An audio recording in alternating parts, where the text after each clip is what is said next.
Ladies and gentlemen, good evening. Monday night, 8 p.m. The Live Lounge returns. Myself, Phil Bars, Jack Carwood, and birthday boy himself, Mr. Dan Simpson. First of all, Dan, happy birthday from us all, buddy. Thank you very much. It's been a very pleasant day. It's been a busy weekend. I'm very lucky. When your birthday falls in on the 6th of May, you always get a bank holiday in the week of your birthday, which in my youth was amazing because that would allow me to go out on a bank holiday to celebrate my birthday. These days, it just gives me an extra day of recovery before having to get back to work and civilization. You are old now, to be fair, pal. I feel old today. It's not very often on my birthday that I've really felt my age, but this year I feel that another year has gone round. Lendel's been very generous with that guess at my age. You could probably put a couple more on there, I think. But yeah, it's been great. Yeah, it's spoilt rotten by Anna and the kids. Lovely weekend, seen all the family. Put away, for ale to probably sink a ship or float a ship, probably the amount of ale I've put away. But no, really good. Top work. Loads of darts going on. Socials have been busy over the weekend. Yeah, it's been smashing. You think? As I noticed. Ask me how my weekend went, Phil. How was your weekend gone? I had a great day yesterday, mate. Liverpool bashed Spurs and I was there. Yeah, so I won a decent amount of money because I had Liverpool to win, both teams to score, and over 2.5 goals. I noticed you were there on someone else's dollar as well, which is the best way to take in any sort of sporting occasion, is on someone else's pound. Said nothing. Apart from a great big thank you. So yeah, did all right. We'll come on to that in a minute. Welcome into the chat room, everyone. Dan is in. Owen Dell, how we doing? HJV, how we doing? Malachi Paul is in, of course. Bob, how we doing? Lendl is in. Not a problem at all. Jim, how do? Daniel, probably not, but the invitation was offered. Warren, how we doing? Paddy is in. Bosch, as always. Adam, how are we doing? Dave's in from New Zealand. Excalibur, lots of happy birthday messages for Dan, as always. In Matador is in. Show is in Excalibur. Anthony, how are we doing, mate? Hope you are doing. I loved your Facebook message as well, by the way. Super stuff. And to Lisa as well. Lisa's exact words were, should be a good show tonight, I think. Where are we doing? Stu is in. Hope you had a good time in Aberdeen, mate. How are we doing, Chris? Hope you are good. How are we doing, Tom? You all right? Good refereeing today. God didn't see it, but I'll take your word for it. And Sam is in as always. So all I'm saying is, ridiculous week. If I survive, I've done very, very well for my career. I didn't see it. I tell you what, I saw a bit of the first game. Was it decent all the way through today? And just rapid. And 7 of the 15 games went all 7 legs. Only one of them was a 4-0. Fair enough. Tommy Morris, Ashley Coleman, Brian Roman, and Andy Davidson are. I knew the others were quick. I didn't realise Andy Davidson was rapid as well. Evan Peterson's not slow. Who's the 6th? I'll tell you what, we've got the Aberdeen contingent here. The Cairns are in. How are we all doing? Lauren A., nice of you to join us. Oh, Michel van der Horst isn't slow either. Like, when Devon's just slow, arguably the slowest player there. Just out of interest, does his 3-sided flights work, or is it a gimmick? They go through the air. They look all right. Yeah, I saw he was using them, but... I'll let you know when I manage to steal a set and have a throw. Yes, I am. Yeah. Adam, yes, I am. Armageddon, mate. How we doing, Rob? All good, mate. All good. Shall we crack straight into seeing that the Aberdeen contingent is in? Shall we jump straight into Premier League action? If we must. Sure,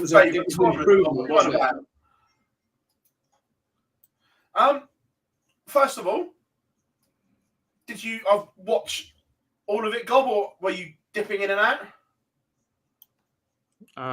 Where was I? In Nottingham?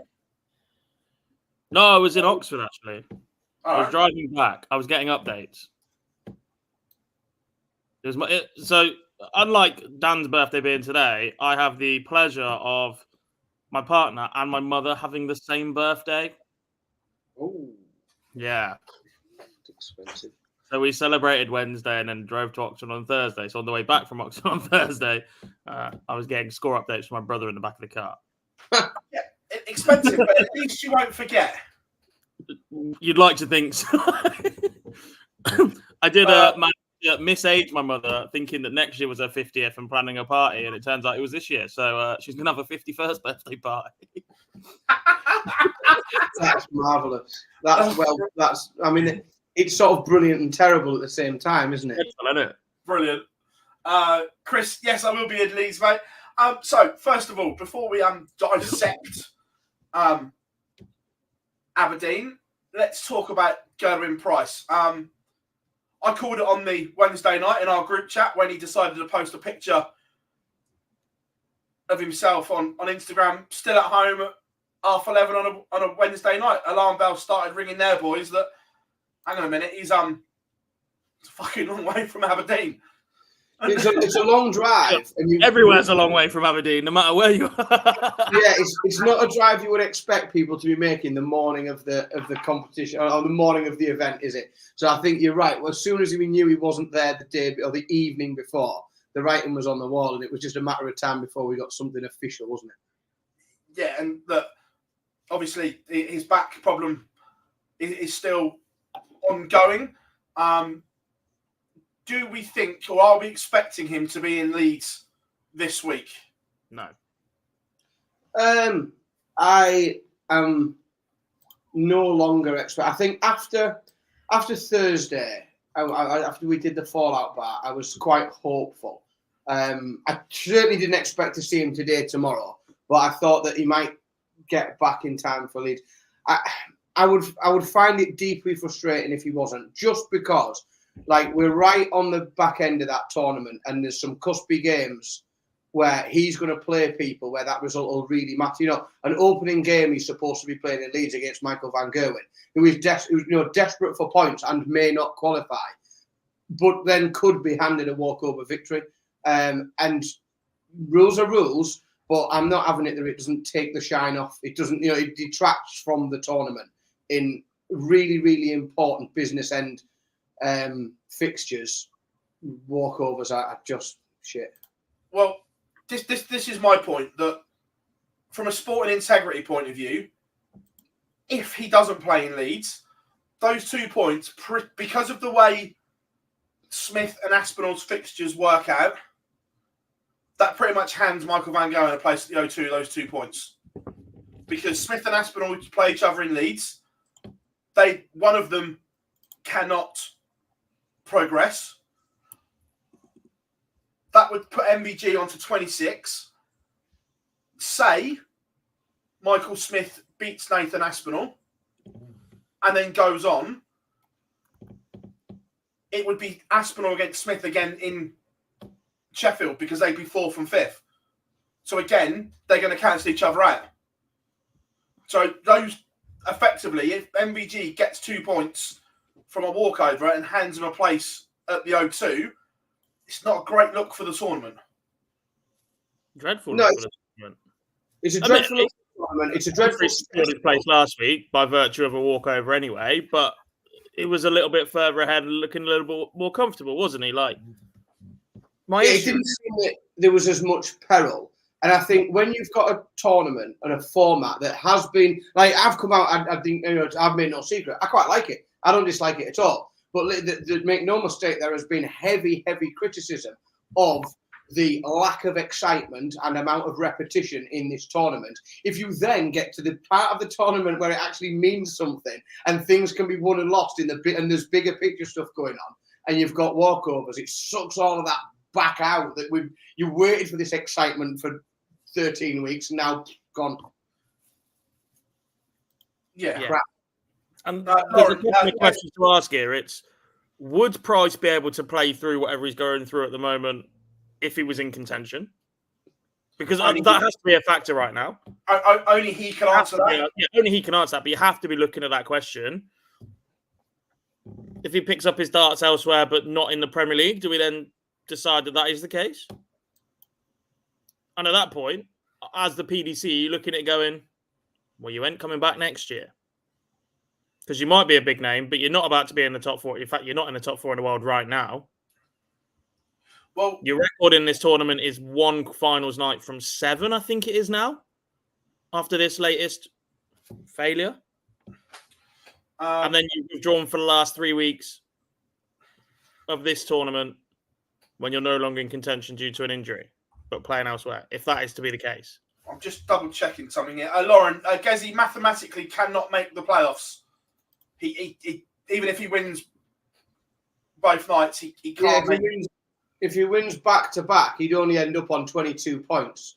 Michael Van Gerwen's currently in 4th on 24 points. So even back-to-back, he hasn't got a chance. Yeah. So the interesting bit is Gezzy is meant to be playing in Stevenage on Friday night. Next week. Not this coming week, the week after. So if he misses Leeds, does he then turn to Sheffield for one night after missing 2? I wonder how many he has to miss before it has a negative financial impact. Don't think that's an issue. I don't know. Well, the thing, he isn't really changing his league position either, is he? So it's not as if he can rock up, win a week for a bonus, and then change his league position. If he misses this week and Cross picks up points, the chances of Price then winning a night and leapfrogging Rob Cross for an extra 5-10 grand, whatever it is in the rankings, Peter Wright isn't catching him. Like, he's literally floating.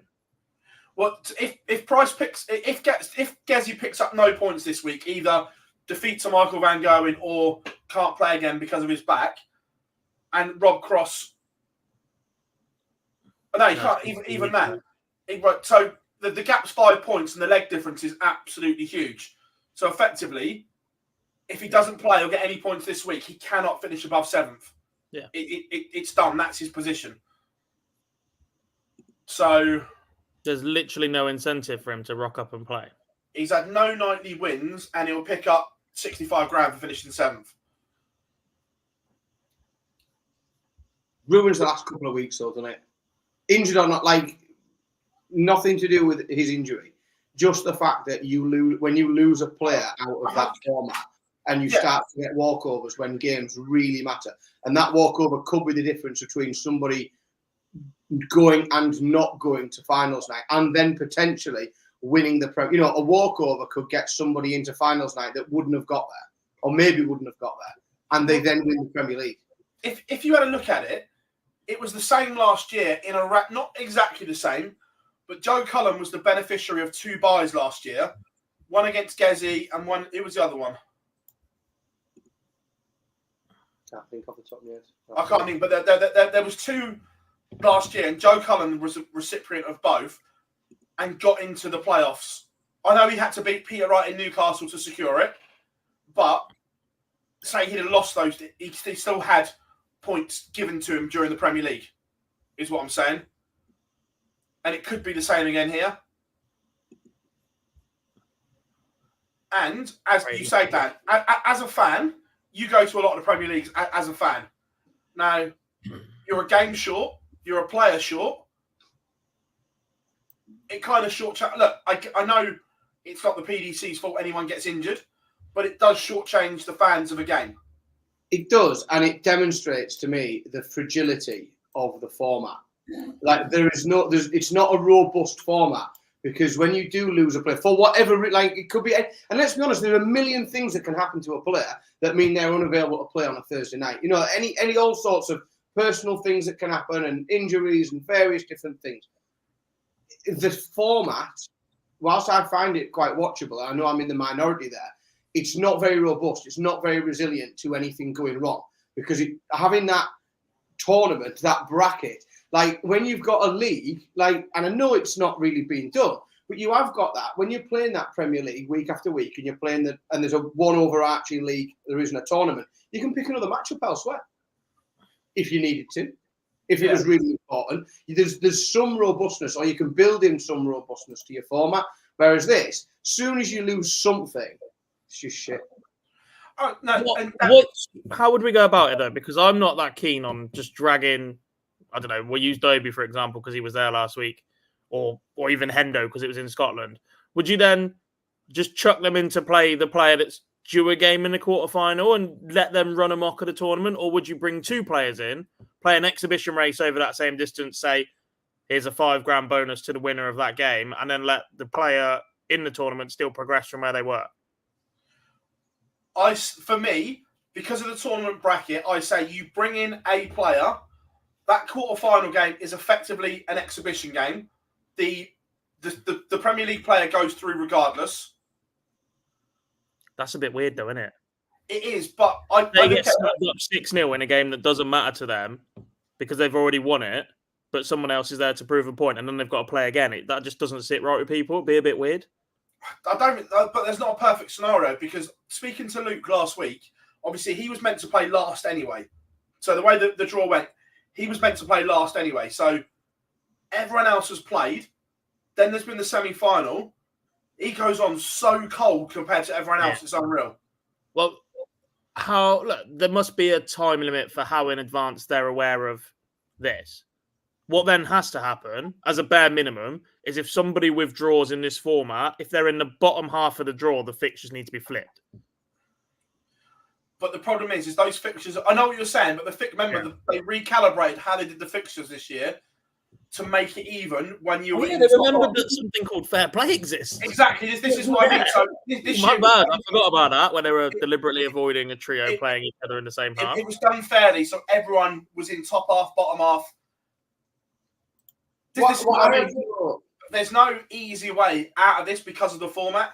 The fact we just let that slide, by the way, is ridiculous. I have no problem at all with them let's be honest, it's the Premier League, it's an exhibition, that's all it is. I have no problem with them just bringing a contender in.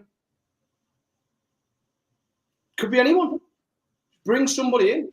I just want, if someone's going to get through to the next round of the Premier League, I just want them to have beaten someone. I don't really mind who it is. It doesn't have to be someone in the top 10. Doesn't just make them play a match. I'm not having it that there's no one available that you couldn't have got. You couldn't have got to. There is. I guess, do you then make the same player travel to every event as a backup? No, you just pull someone out the bag when you need one. For me, I just think you pull someone out when you need them, and if they go and earn a few quid, let them earn a few quid, give them an appearance fee. Well, I was going to say, Sam said it there. Dobie and Hendo were both in Aberdeen last week. I'd rather have that. Just watch them 2 play an exhibition. still give the buyout, but at least let us just watch them 2 play each other. That's what I'm saying. I think you send 2 players in and just make them play here's a game for $5,000 or whatever. I just think if you throw a contender in against the player that would have got the bye, it still just makes me feel like they're having to do. And if they lose, it's on them. They're losing to a non-Premier League player. You shouldn't have your 2 points in, should you? I'd just chuck I'd chuck in whoever was available, whoever I could get my hands on that I thought was available, and that would, people would find interesting to watch. It's like you're booking an exhibition in it, Premier League. A couple of questions that I know. Look, first of all, no one's doubting that obviously Gezzy has a back problem, but it's a case of the knock-on effect being injured for a period of time causes. Is it someone? I think it was Alien said, aren't they meant to? Look, the PDC would have known about this Tuesday or Wednesday. I've got no doubt about that whatsoever. That they'd have known Tuesday or Wednesday the state of play. For that reason, they were meant to be going. Well, the players have to be in the hotel on the Wednesday, so they would have known. So at that point, there is time to organise a stand-in to get there. Like you say, Dobie was doing hospitality, Hendo was there. If you didn't want either of those 2, I'm pretty sure if you got on the blower to Stephen Bunting, who's just been called up to play 2 World Series event.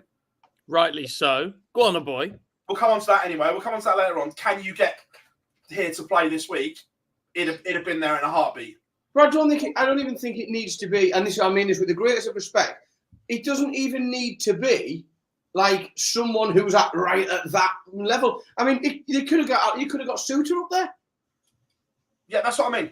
Like, it just needs to be a bot. Like, and I just think you get into it with someone like Suter. If he's not on shift, if he's not working, then like if he's available, it's in Scotland. The Scottish fans will love it. If he comes out and Suter wins, then he didn't deserve your 2 points in the Premier League. So that like give him the money, see what he can do for a night to cause some chaos. It adds a little bit of chaos to it. But those Premier League players, they should not be worried about playing a non-Premier League player, should they? In the Premier League.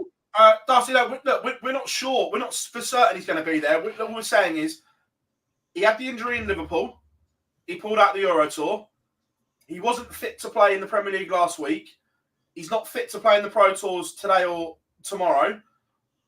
So there has to be a question mark around whether he's going to be in Leeds or not, just on that basis, the amount of tournaments he's missed up until this point. I would also suggest that people might know more about the injury than I do. It doesn't sound like the sort of injury that, you go and get an injection and then you're back. It's not something like they just go and mend you. Like, by the sounds of it, it's chiropractor, masseuse. Yeah, it's a period of time to recover. It's not like going take those antibiotics or you'll be right as rain by next Thursday. I think it's a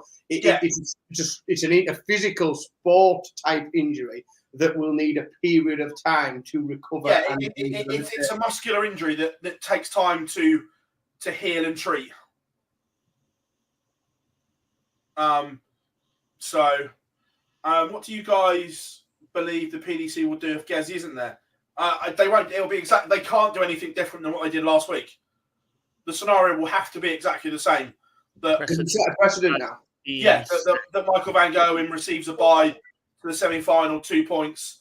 Going Price loses 6-0. And we all know Barry Hearn loves a precedent.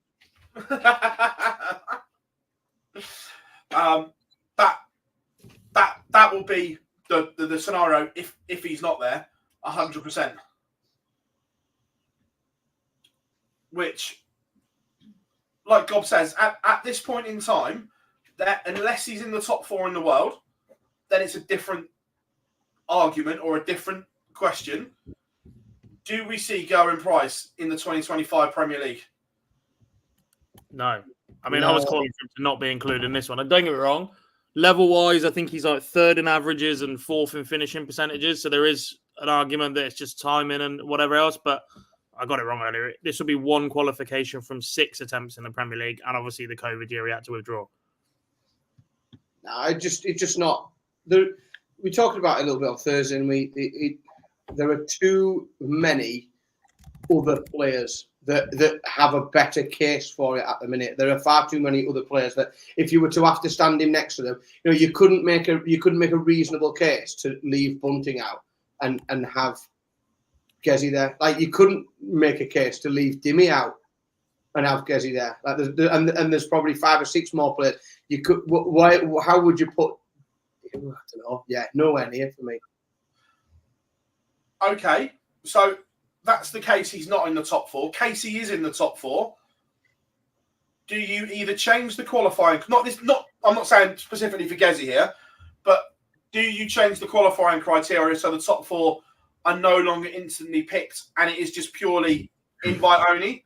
Or if he is in the top 4, does someone have to have the conversation with him and saying, do you want this? Are you going to commit to being fully focused for 16/17 weeks? Can't see how. I can't see a scenario looking at where we think we're going to be at after the World Championships. I cannot see a next scenario where he's anywhere near the top 4. I just don't think he picks up anywhere near enough money between now and then. When you look at all the people that are within 50 grand of him. See, I do, because he's always. You think of Going Price ever since he's been here. He's always been a different animal in a ranking event. The facts speak for themselves. The ranking events he turns up for. Yeah, when the crowd don't bother. I mean, when they're not allowed. But he's still a different animal. Where those ranking events switch him on. He's carrying 100 grand. Ranking events in an empty room switch him on. Yeah, but Dan, I'm looking at the post World Championship tour case order of merit. He's currently still ranked 4 in the world. Yeah, but that relies on everyone around him not picking up more money than him. And I just don't think that. I mean, he might surprise me, but. So I still think come the back end, the match play and so on, he's going to be in the mix for ranking titles. For some reason, he's just seems he's wired differently in terms of a ranking event. He switches on for whether that's a Pro Tour, a Euro Tour, a TV event. They're the ones that gets him wired.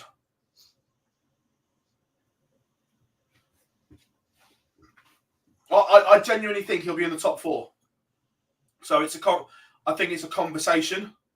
Yeah, but you also thought Van Gogh wasn't in trouble, so I said he's there, and if he gets 2 points this week, he is. On the tour card race, after post World Championships, Nathan Aspinall's $1.50 behind him.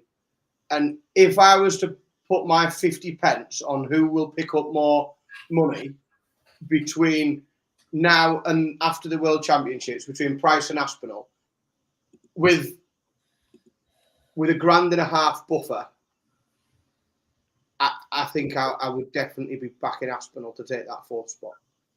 And that's not looking at 6th, 7th, and 8th, who I think will outperform him as well. Not even that. The guaranteed column is even closer. I mean, to be fair, Luke Littler's 50 grand behind him on the post-World Championships. Like, if you think Littler will do 50 grand more than Price between now and February, then Littler's ahead of Price in the rankings. It's going to be interesting. Didn't you? And I tell you what, you'd get shit odds on Littler not doing 50 grand more than Price in the next 10 months. It's going to be interesting. 10 months? He might do that in the next 10 days, Dan.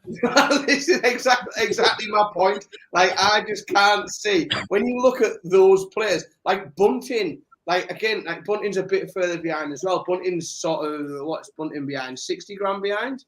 Like, it wouldn't be particularly newsworthy if Bunting did 60 grand more than Gezzy Price in the next 10 months. Nope. But that puts him in, and they're like 10 places behind him. Like, Peter, he's not under threat from Peter Wright and everyone else under there. Like, Damon Heta is only 12 grand behind. I'd probably back Heta to do 12 grand more than Price in the next 10 months. Sneaky little world ranking on Damon Heta, by the way. Oh, yeah, 100%. And to be fair, that will come into the question. We've started your question, Aileen, about Premier League format next year. We'll cover that when we get towards the end. But Aberdeen as a whole, thoughts on the night, Dan? All right. It was just, again, it was a bit underwhelming. It was nice to see Michael Smith go on a bit of a run. Obviously, we'll come to that even more because he's obviously picked up a bit of form this week. Sorry, wrong week. And then Littler's 110 average in the semis. I mean, say Michael Smith was doing really well. And then he ran into ridiculous performance. Like, he could have chucked 9 darters in that and not really got anywhere.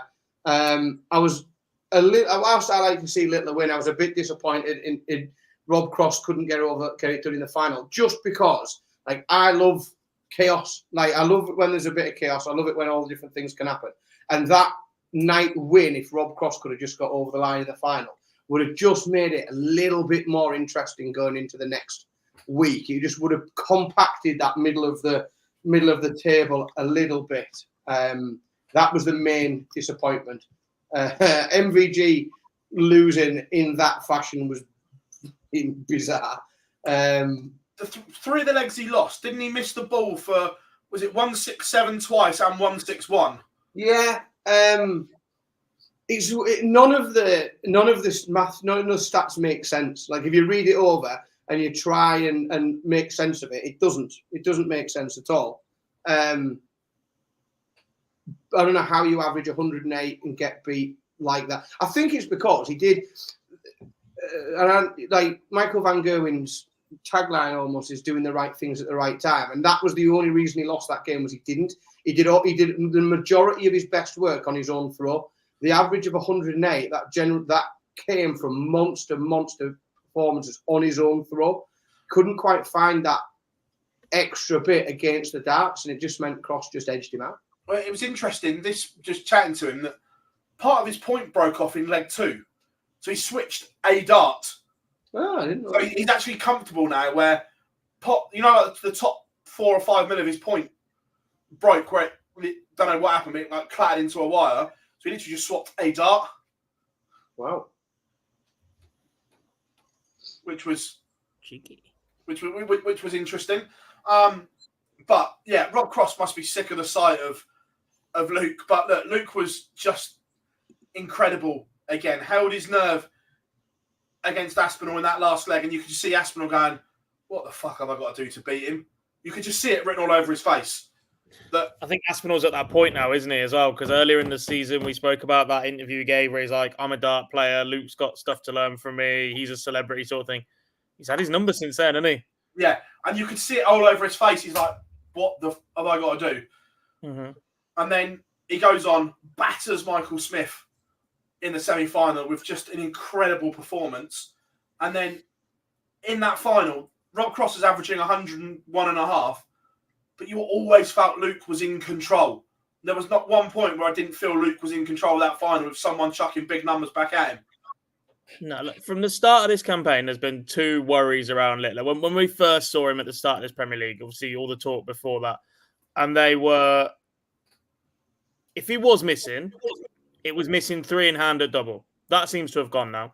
There's a confidence there. Like, it was fine with the combinations, but if you gave him 3 in hand at tops, he got a little bit edgy. That doesn't happen anymore. And it was, can Luke Littler handle not being the crowd favourite? He's a braver 17-year-old than I'd ever be, shushing crowds the way he has for the last 3 weeks who have been whistling on his throne. I think the best way I think I've managed to try and describe it so far is that a lot of people in the mainstream world outside of darts are sort of finding Luke Littler, and the headline story was he's 16 years old and now he's 17 years old and he's this new superstar and he goes on a run to the World Championships and then and he's a sensation. And I think there's a misconception outside of the world of darts that he hasn't been playing darts for very long. Like they almost like there genuinely is. Like I speak to people who aren't darts fans and they think that he's like, you know, he started last year and he's 16 and he started playing darts. Like they don't understand. He's played thousands of darts matches. He's not doing anything in terms of darts at the ball. He's not doing anything that he hasn't done 100 times before. Every single combination, every single checkout, everything he's doing in terms of darts, he's done it over and over and over and over again. So what we're seeing from it, and I think the Premier League has been absolutely perfect for it, is he's now taking this darting skill that we know he's had and has perfected over thousands and thousands of games, and he's now learning how to beat the very best players in the world when it's not all going well. So we've seen in recent weeks, we've seen him get through and know how to come through and win a match when his doubles aren't quite there. We've seen him learn how to beat the best in the world when his scoring's not quite on, or when the crowd aren't quite doing this. And I'm sure there'll be all sorts of other things that he overcomes on a daily basis, whether it's stuff to do with the media. Sometimes, we all go through it, you just don't feel very good. You just feel like shit that day, bit under the weather, got a bit of a cold, whatever's going on. But he is now learning to beat consistently the very best in the world in all of those different circumstances when things go wrong. He's already got the bit about throwing darts at the board and making them go in the right place. But putting him in the Premier League could be the most dangerous thing the PDC have ever done for the rest of the darts tour, because he's now armed with so much more experience and knowledge of himself and knowledge of how to deal with certain things in certain situations that the next few years could be ruthless. Yeah, I guess there's still 2 question marks over Luke and the rest of his career from this point already. Look, this is quite a big jump, but actually the hope for everyone else seems to be either he gets a bit bored of the sport because he's that bloody good at it. he already isn't the biggest practicer in the world. We've already had comments from Michael Smith about how he sat there playing FIFA in the practice room rather than actually throwing darts. And Aston will go in, I think I've thrown more darts in the last 20 minutes than he has in the last 3 weeks in practice and whatever else. And the other one is, how does he handle a real dip in form? A sustained 2-month dip in form where something goes wrong technically or whatever else, and then he's chasing and then people are coming at him as well. If he handles both of those things, if he finds a way to not get bored for the next 10 to 15 years of playing darts as a career, because he doesn't play very often outside of the sport and he's got his other hobbies in FIFA and basically being a mini celebrity and whatever else you want, and he finds a way to overcome the very first dip in form while he's at the top level, he's just going to dominate, isn't he? In a sport where we're looking at going, it's so difficult to dominate now. Phil Taylor had it for so long. We looked at Van Gogh for a while, but now everybody's too good at the top level to dominate. He's set up to do so. He also, right, in a year, and this, I mentioned this on Thursday, but I'm just going to keep mentioning it because it's, you know, like every now and again we keep getting to speak about things that are completely bonkers about Luke Littler and things around it. Is that in a year where we've got an Olympics and we've got a Euros and we've got potentially like Mark Cavendish breaking the all-time record in the Tour de France and all these other things that could happen, he remains with every bookmaker the favourite for sports personality of the year, Luke Littler. And I just think it's completely bonkers. Like in a year where you've got potentially England playing the Euros, you've got the Olympics, you've got all sorts of sporting things going on. But with every bookmaker in the country, Luke Littler remains the favourite for sports personality of the year. Cricket World Cup, and Ronnie was going for number 8 as well, by the way. Yeah. Just a quick one before that. TK Shot says, when will someone talk about MVG being poor at his doubles? That's a myth. Right? These stats haven't been updated yet. They haven't got week 14s on there, but after 13 weeks of the Premier League, he's got the highest double percentage. His timing's poor. I agree. His misses are at big times when they didn't used to be. But in terms of a percentage, for 13 weeks of the Premier League, it's 42.16%. The one I'd love to see right now is his treble-less visits compared to this time in previous formats. Into this format. That's the one I think he's struggling on. That's what we called Luke out for at the start of this campaign, etc. It wasn't ticking the scoreboard over enough to be contention. Those 85s and 70 odds where you get that last treble in hand and just keep that score ticking over. Those tons were 60s and they were 40 somethings at the start, but then he was backing up with a 140 or 180. You can't really get away with that at this level. It feels like Van Gerwen's got that going at the minute. It feels like it's 40 plus or 57 and below. There isn't really a mid-range. I completely. We don't often agree, but on this one, I do agree with you. I don't think the doubles aren't the issue. It's that consistency that he always had. There's too many 58s, 59s, and 60s, which were never there before.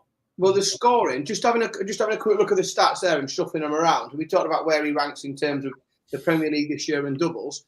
In terms of his ton plus visits, 140s and 180s, he is only above on all three of those categories 3 players, and it's the obvious, Peter Wright, Price, and Cross. So of everyone else that's in the mix, he's got the lowest amount of ton plus visits, lowest amount of 140s, lowest amount of 180s.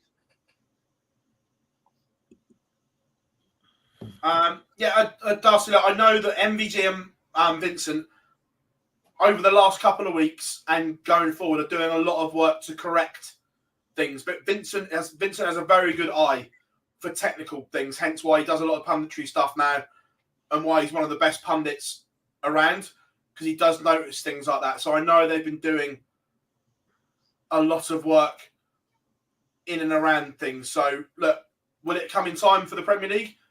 I don't know. But they are addressing the issues.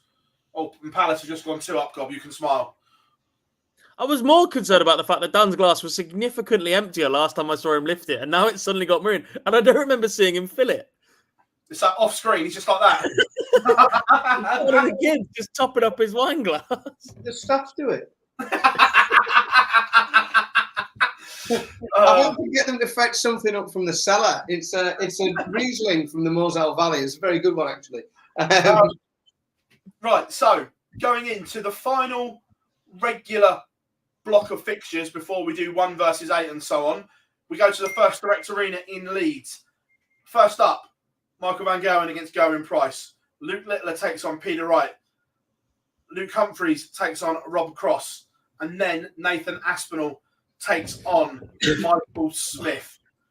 This is huge because come Sheffield, it could be game on or it could be game over and a complete waste of everyone's night because it's all bar done and dusted. Sharp. Great format, though. So, fans will love it because there's an outright winner on the night. Yes. Look, I know you don't like it, but the stats that you can't argue with the fans in the venue. Look, I don't like it. I'm the same as you. As a fan at home, I don't like it. I'm with you. It's not for you, though. As a fan in the venue, it genuinely works. That's the thing. You're not meant to like it. It's not for you. Like it's not marketed or aimed at you in any way. You by all means enjoy it. Like you're allowed to participate, but it's not for you. Yeah, it's for the fan in the venue. It genuinely works. Look, I don't like it, but if you're a fan that wants to go to Premier League or PDC darts in your city, pissed up, have a great night, see a winner on the night, it's genius. I don't want to go to my city. I want to go to Exeter. Road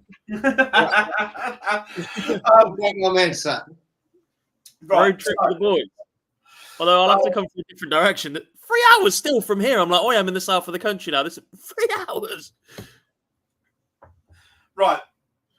Prediction time. Quarterfinal number 1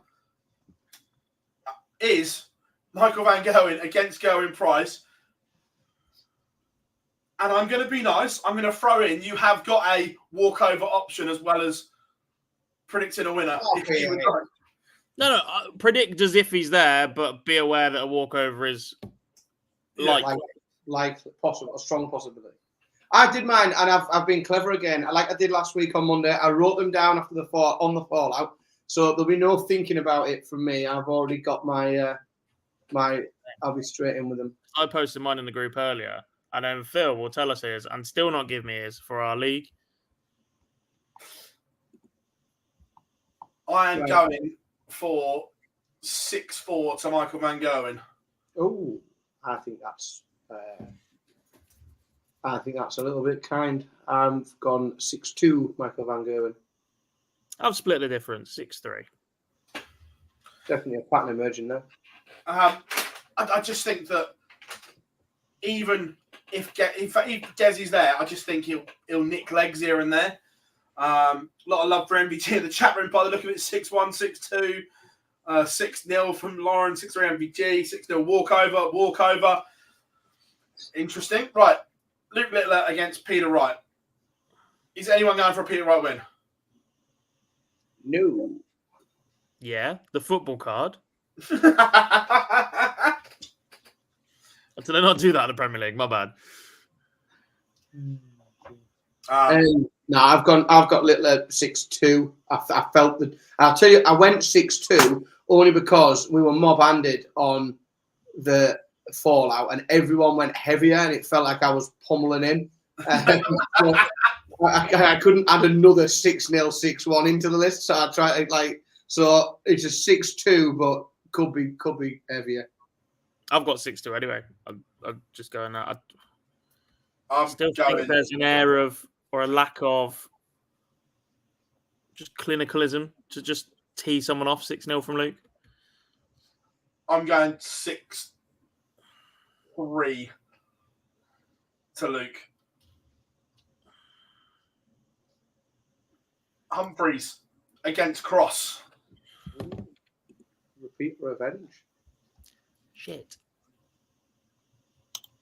I've gone for repeat, and I've gone for repeat with exactly the same score. It'll be 6-5 again, exactly the same as last week.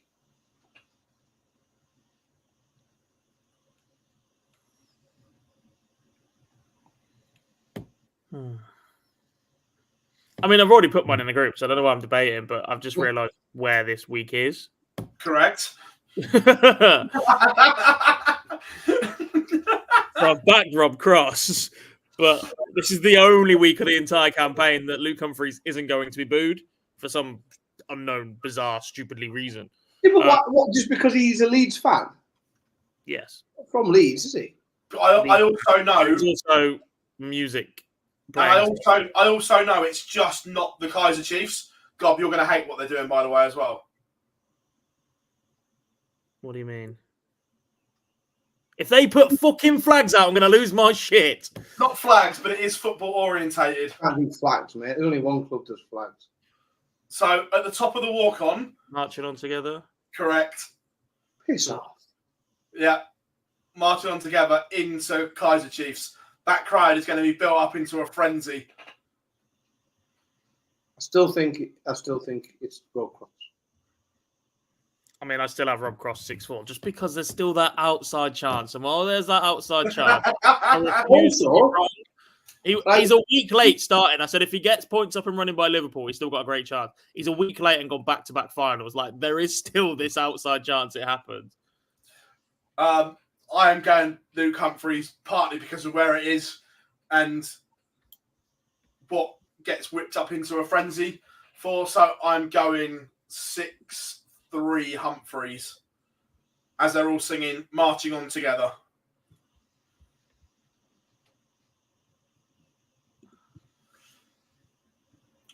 And then I haven't dropped anything, Lauren. Luke's been telling everyone. It's no secret. Scott, never say that again. Then Aspinall against Smith. Oh. This game could be the biggest game of the whole Premier League campaign. This one game is arguably the biggest. It's got some actual peril on it, hasn't it? Like it actually means something in the grand scheme of things. Because you've got to sort of make the assumption that potentially whoever loses that game plays Michael Van Gerwen next week for a spot. Well, a lot will depend as well on the result of the MVP Price game.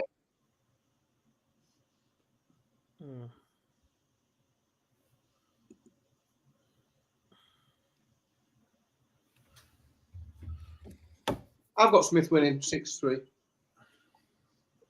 Makes it really interesting. Smith's on the lowest point, so a win for Smith makes it better and more fun.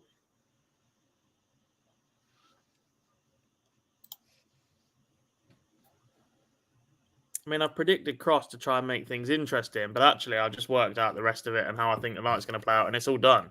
I think Aspinall beats Smith 6-5. I'm complaining of gout today. All right, he's going to want a Pro Tour, but another day on his feet tomorrow, travel. If he plays tomorrow, now he's 1-1. Wouldn't be the worst thing you ever see to see him withdraw, but in To be fair, I know he won it today, but he was also inconsistent. We had 109s, but we also had 80s. The range of Michael Smith today was absolutely huge. And when Aspinall wins that 6-5, that's as good as done. Because I've already got Van Gerwen winning, either by beating Price or wrapping up. I then see Aspinall beating Cross. That's it done. Yeah, which would mean that Smith would then have to go and win the night in Sheffield. Hope MVG doesn't pick up points. Who would Van Gerwen be playing then? So if I play this out... How you've got it mapping out. 22, 26, 29. I'd have Aspinall on 29 and qualified. I've actually got him leapfrogging Luke Humphries this week. I have. Van Gerwen beats Price, but then loses to Littler. So that's 26. Yeah, Smith would have to win the week next week, starting off against Van Gerwen. It would be Van Gerwen, then it would be Littler or Wright, which his head-to-head against Littler isn't terrible. And then there's a good chance that then falls to... Are we saying it's nailed on to be an Asp Humphries semi-final in the other half? I think so, yeah. You have to beat one of them who's already in? Yeah.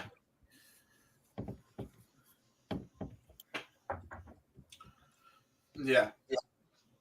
How we doing, Shawnee Matt? Hope you're good, buddy. Oh wait, no, Aspinall 28. He'd be level with Humphreys. It's 2, 3, 5, isn't it? Yeah. Or 2, 3, 4, 5. No, 2, 3, 5. Yeah.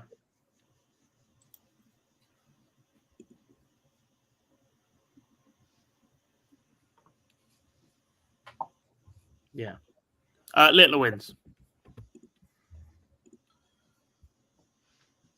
So I've got Smith beating Aspinall. I'm going to go 6-5 to Smith. So, from what you've predicted, finalists and who they beat in the final. Rob Cross beats Luke Littler in the final.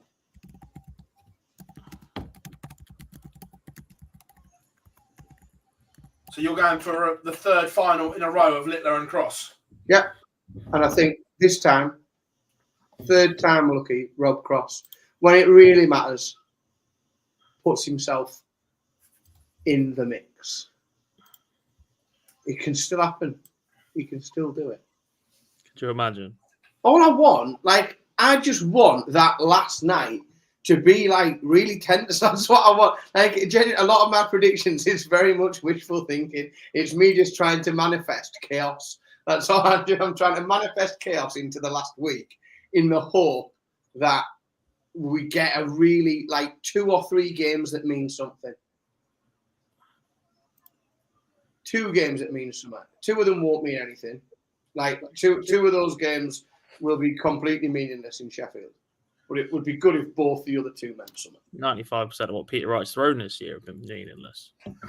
So, who have you got Littler beating in the final, Rob? Asp. I've got Humphreys beating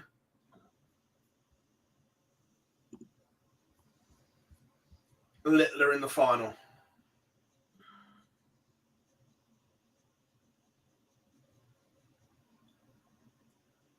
For me,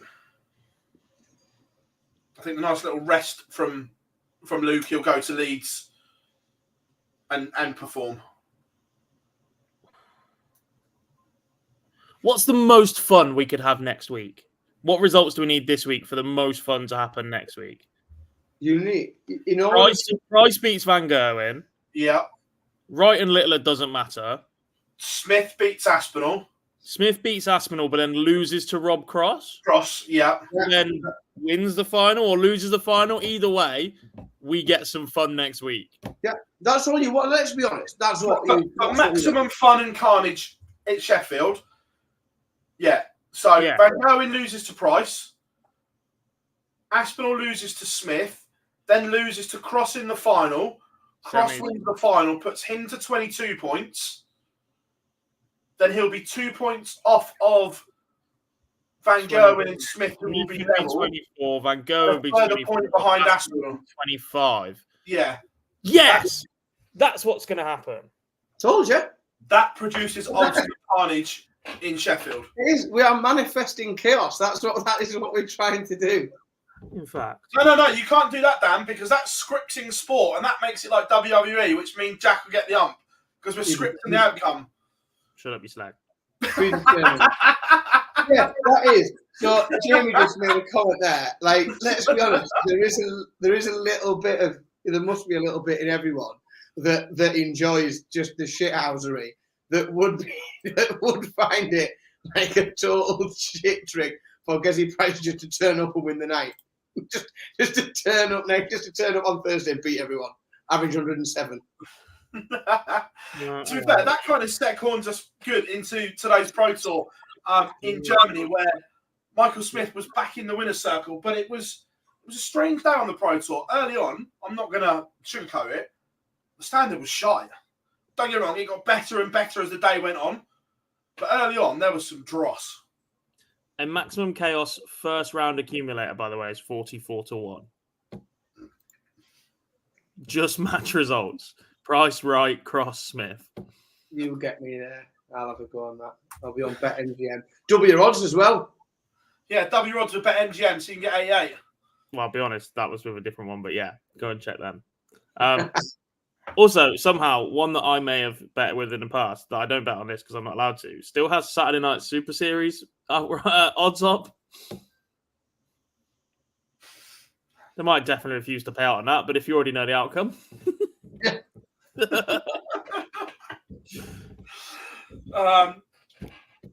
Right, yeah, so today's Pro Tour segues us quite in because Michael Smith got back in the winner's circle, but it was a weird day on the Pro Tour. I don't know how much you boys saw of it. I didn't see, to be honest, I didn't see a great deal because I was busy opening presents and receiving visitors. But I sort of checked in with it through the day. You know, every sort of 20 minutes, half hour, I was just having a look at the scoreboard. I was very pleased at one point that there was a small bracket of, I think when we got to the round of 16, that had Joyce, Dobie, Rids, and Rob Grundy all in those, all on boards 1 to 3. Very, very good afternoon for North East Darts. It was just a shame they ended up all drawing the same bloody boards together. Yeah, knock each other out. I'll tell you who's like a bit off topic a bit, but I am genuinely impressed with at the minute. 25th on the year to date. Like we saw him serving bagels up again today. Like averaging really well and properly doing bits. Is Richie Edhouse. He's having an absolutely brilliant year. Like 4 qualifications on the bounce for European Tour events. The only player who's done that. He's had a run today. Like his year-to-date stats, just on tour card money, is unbelievable. Playing absolutely brilliant stuff. Yeah, and look, we'll talk about Michael Smith in a minute. But after what he's been through, great day for Callum Rids. An interesting gob. He threw with his 80% unicorn range today. Well, the other ones clearly weren't working. But he got to the quarterfinal and played some really good stuff in spells. It seems to be that a change has been what has inspired his last run of form, so maybe that's what he's hoping for again here. Yeah. Yeah. Oh, yeah, quite possibly. Didn't score monstrously, did he? But no, he just did the right thing. But he won the matches, and that's what you get paid for, isn't it? Yeah. Oh yeah, 100%.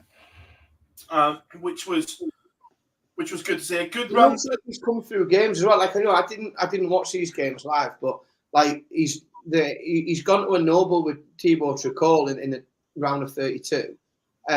He's managed to come through it, win 6-5, averaging 5 points less than Tricol. So like there's been a bit of resilience there, and he's obviously had to hold his nerve at various different points through the day. So I think it's a really positive.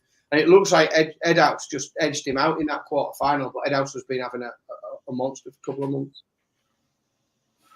Yeah. Want to talk, because this has got partly to do with Callum Rids and your boy Gob.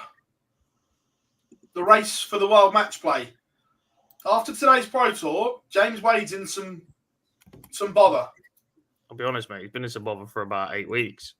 Yeah, but now he's not playing good darts at all. Yeah, now he's not in green. I struggle to even describe it as playing crap darts. He's playing not very, very good darts. Yeah. The only thing he's got going for him, if James Wade, the only thing is that on that race to the match play, where he's currently in 17th, where 16 qualify, there isn't a great deal of form in the next, 10 spots behind him. So it isn't like he's got people, and I know it's one event, like really it's that tight. One decent run will get someone, moving up there. But he's not like he's got people steaming through behind him to take that spot. If he can find a performance from somewhere, then he'll probably just nick in. Just because there isn't that real intensity around those other spots that everyone, Clemens is a bit out of form. Van Dijvenbode we know is out of form. De Decker is out of form. Menzies are a bit unpredictable. Jose de Sousa's a mile away. Ian White. Menzies and Watamena were the players we were talking up about 5-6 weeks ago, but their purple patch seems to be a little blue already.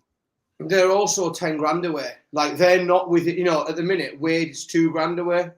10 grand and 2 grand's a big difference. If in these, you know, as to how far you've got to get through these Pro Tour events to pick up 10 grand. Like, you're going to put a proper performance in, and that's only going to get you into the mix for some of those players.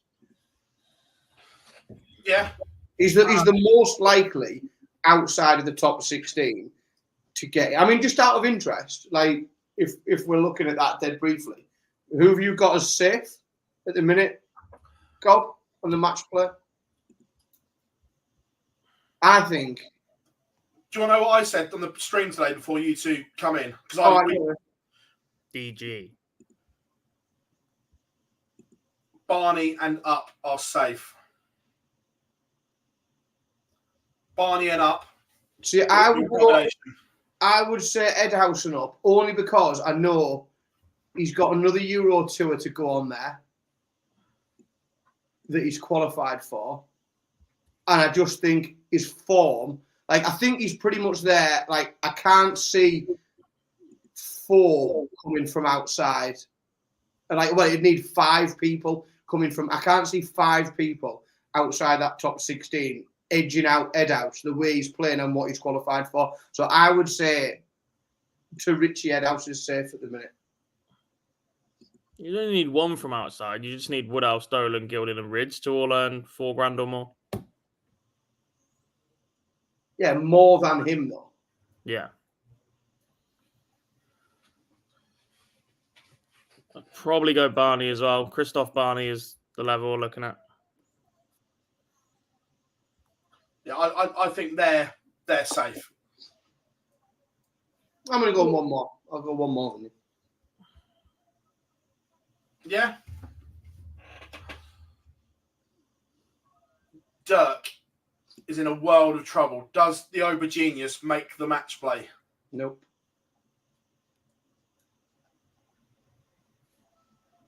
Not in my opinion. He's not shown he's not shown, and I, you know, like I said there about those that are in the mix outside of that. I just don't think he's got any form at the minute. Not to take him through to earn lumps of money, which is going to, because everyone's going to pick up something. So you look there and you say, whatever, 6-7 grand behind. He doesn't need 6-7 grand.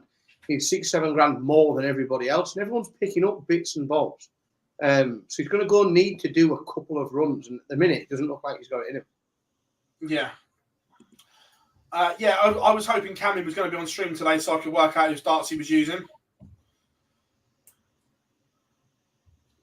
But back to the Pro Tour today. Anything else stand out now you've had a skim over it? Ratajski played some unbelievable stuff. Yeah, I did. Polish Eagle played well today. Averaging 104 in the quarterfinals against Stephen Bunting. Like, it's not very hard from Stephen Bunting. He'll average 104 and get beat.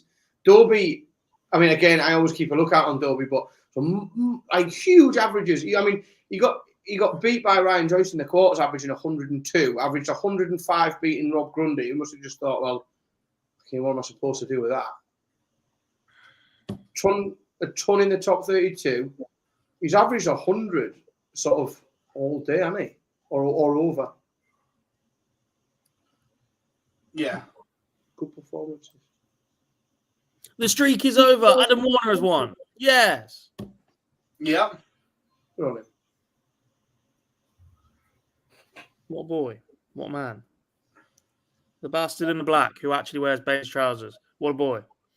Interesting. 101 and lost the last leg decider, but okay. Still struggling.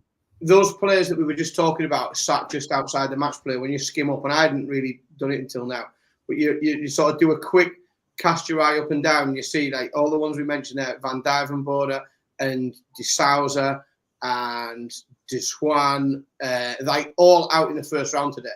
Like, I know James Wade went out the first round today, but nobody else around him picked up any money either. Yeah.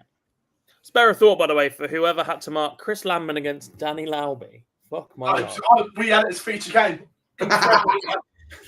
It was literally like that. It was like Tetris. I thought my day was bad enough. Jesus Christ. Yeah, literally flying across the screen. Lauby was unlucky.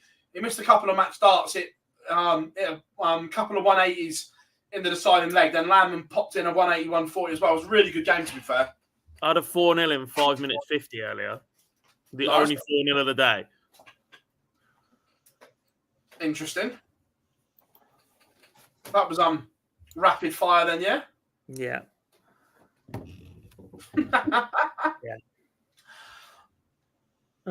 What else did I notice? Good Also, run from Rob Grundy. Yeah, Rob played really well. He said he spoke afterwards and said that he felt pretty comfortable. I think it's probably a really good confidence boost for him because it hasn't really clicked in recent times. But I think he's got a new sponsors on board. With the new sponsors and now a bit of extra confidence and a decent performance today, be very interesting and really good if he could back it up with another. Let's say it doesn't need to be a run to the quarters. It would just, if he could. If you're getting to board finals all the time, you're just. If he could put another three wins on the board tomorrow, I think that's been a really, really good week for Grundy. No, I agree. On those Pro Tour situations, what's everyone's take? Obviously, I know Joe Cullen's spoken publicly about it. Some of the others have spoken, but maybe not so publicly. But a lot of pullouts in Germany, a lot of Challenge Tour players filling up the spots again today. I have no problem with it at all. I see where Joe was coming from. And I guess as an English-based player in England, where the majority of the sport has been for a long time, we're privileged for the sport to be predominantly based here, and it's fair to spread it around, etc. But if you are going to keep intensifying the race for Pro Tours to be abroad, then 100% Euro Tours need to be back here. That's the balance. Yeah. But I just don't. I mean, I completely get what Joe's point of view is, and he's more than entitled to have that opinion. But it doesn't mean that the world will bend to it. It just is what it is. If that's where they are, you have the right. And let's be honest, we've said this a bunch of times I have. Those players in the top of the spot. When I say top of the spot, I mean top 20. That realistically, they could all dip a tournament here and there, and it wouldn't really hurt them in the grand scheme of things. I have absolutely no problem with them or any player who's a professional managing their schedule and the opportunities going to players who are playing well on the affiliated the other tours, whether that be a Challenge Tour, Dev Tour, or whatever.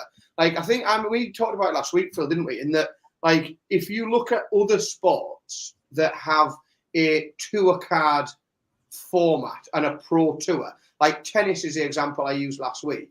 It would be it's absurd in tennis for a tour card holder that's in the top 20 to play 80% of the pro tour events. Completely bonkers, because they've got completely different commitments in terms of media and travel and different tournaments that they qualify for, and going longer in major tournaments. Them going to a tournament is generally a 3, 4, 5, 6, 7 day process, rather than some of the low ranked players who are in and out in an afternoon because they get beat in their first game. All the other sports that operate a tour card and a tour, the top players manage their schedules and they choose which events to go to and to not go to, and they'll often not go to the ones that are a pain in the ass that they can't or that aren't financially or in the ranking system needed or required. And I think the more that the tour develops, the more we'll start to see that in darts. And it won't just be the Premier League players that start to manage their schedules. It will be players out there who can afford to do it. They've earned the right to do it. They know they're qualified for this event, that event, the other event. And if they can then go into a major event where the earning potential is much higher with a much better preparation, It's a more professional way of approaching the sport, surely, rather than just turning up to everything, trying to pick 100 quid and 200 quid here and there. Also, Maliki, golf is the absolute worst fucking example possible. Yeah, that's why I didn't use golf. The prize money comparison to rock up and make the cut at a golf tournament when you get to spend 2 days on a glorious range somewhere, a practice round, do your meet and greet and whatever, behave. There's a great difference between buggering off to South Africa to play on the DP World Tour for 2 events and fucking off to Halle or Hildesheim in the middle of nowhere for 3 pro tours. But also, whilst we're on the subject, I know that golf isn't the best comparison because of the money available. But with everyone saying, not in here, but just in general, the comments on the Joe video, it's a global tour, blah, blah, blah, blah, blah, blah, blah. That's fine, and I accept that. But at this point, if it's going to go that way, then for the tour card holders coming from North America, should there be a block of pro tours in North America? It's not a global tour until it's financially lucrative enough to be a world tour. Because if it was a world tour, then we wouldn't have the folks in the US running their own system. We wouldn't have a PDC Asia branch. We wouldn't have the DPNZ and the DPA down in Australia, also as subsidiaries of the PDC. There'd all be one big happy family tour, playing events. You'd have a period of time in each of those. That doesn't exist. So it's not a global tour. It's predominantly based in Europe, but it governs the world of darts because there's nobody bigger to say that they are the world governing body of professional darts. If somebody else came along, then there'd be some competition to it, but there isn't anyone else. And the PDC is able to then monetize in very strategic ways the development of darts as a whole in these, emerging markets, let's call them. But it's not a global tour. Do not get that in your mind at all. Because the 95% of players that go and get a tour card end up relocating or have to relocate if they're if they live beyond Europe. I know, I agree. But what I'm saying is if we keep getting more and more tour card holders from, I'm using North America because they've had the most over recent years from sub areas. If we get to the point where we have got 15, 20 North American tour card holders, is there then a legitimate argument that there should be a block of pro tours in North America? Yes. That's the question. That's the answer. Yes. Move on. There's a legitimate argument. There's 20 arguments against it, but you do have a legitimate argument. Yeah. There's a load of other arguments, but you'd have to have them out. I don't think it's viable. Like, I think there's an argument that it should be, but I then think that it wouldn't ever happen because it's simply not viable. Because even with 15, you'd have to say that, 85% of your tour card holders would have to incur significant costs that they were unable to recover. Like, you simply haven't got the scalability of that. If you just look at the flight, I don't know how cheap I could get a flight to America. I'd like to think from a regional airport in England, I'd probably be looking at £800, £900, £1,000 return flight to America. Where have you got to get to in a pro tour? It's worth £1,000. Win a game. It's changed. 50%. Yeah. You've got to win one game. Yeah, but 50%, so 64 members of the tour. On one event would make it back. You're not going all the way over there for one pro tour, are you? No, you do a block of 4. At least 4. At least 4.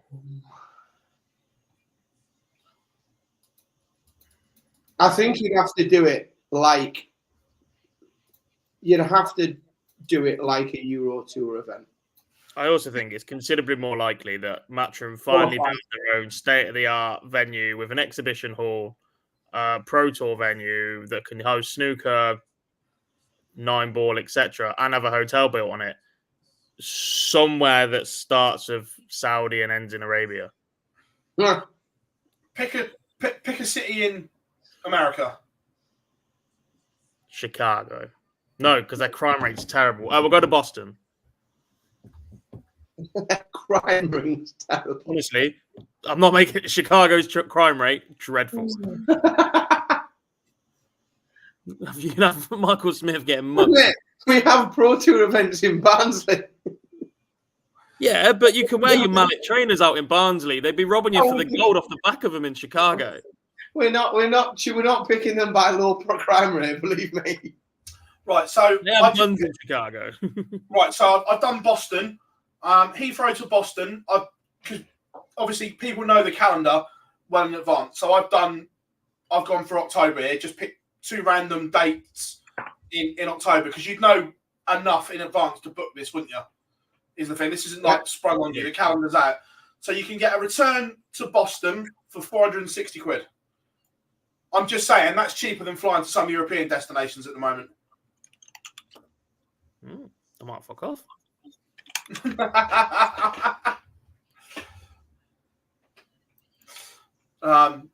Just a random Sky Scanner. Other comparison sites are available. Are there? Yeah, the problem with that is once 6 of them book that flight, that price jacks straight up.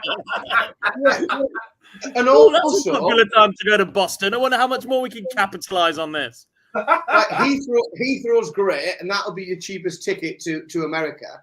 But picking weeks ahead, picking just a random Monday in August, a train ticket from Newcastle to Heathrow Airport is £232. Now you can, if someone's got some, that is an issue with the UK. Someone's got some economics for me on that. Is to either 50% of the cost to fly to Boston from London is return. Me getting Return. Yeah, exactly. In fact, yeah. So the price of one way, I can go for the same money from Newcastle to Heathrow or from Heathrow to Boston. Like, if that's not a sign of a broken rail service, fucking hell. It's genuinely better to go and watch the Celtics than it is Newcastle at St James's. Sound.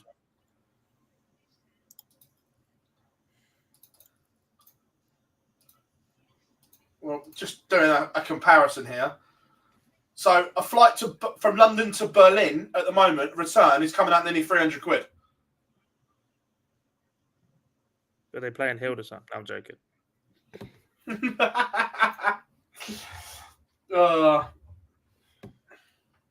Yeah, interesting.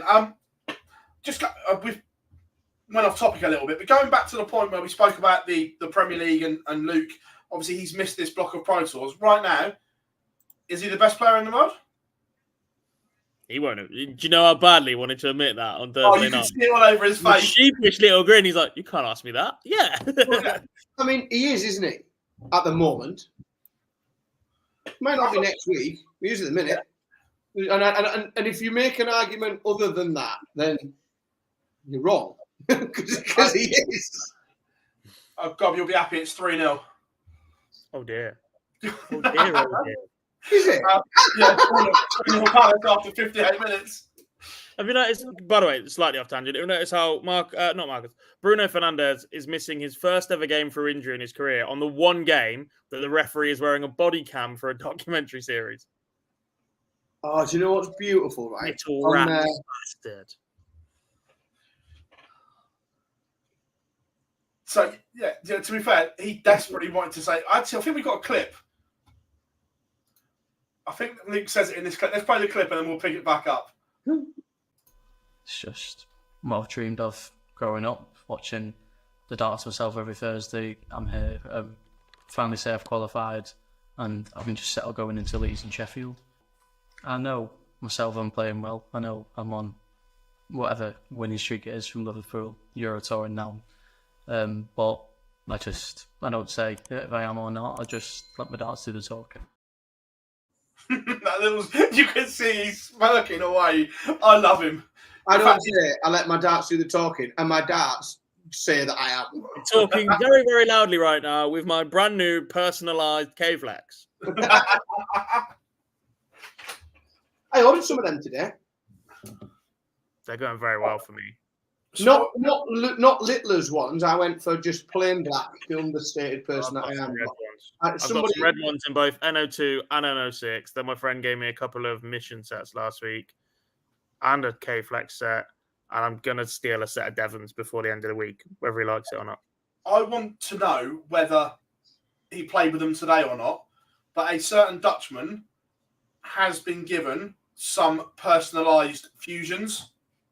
Really? Mm. Didn't know Danny Noppert was that popular. He had a chuck with the normal fusions and was and ahhing and was given some personalised ones to try as well.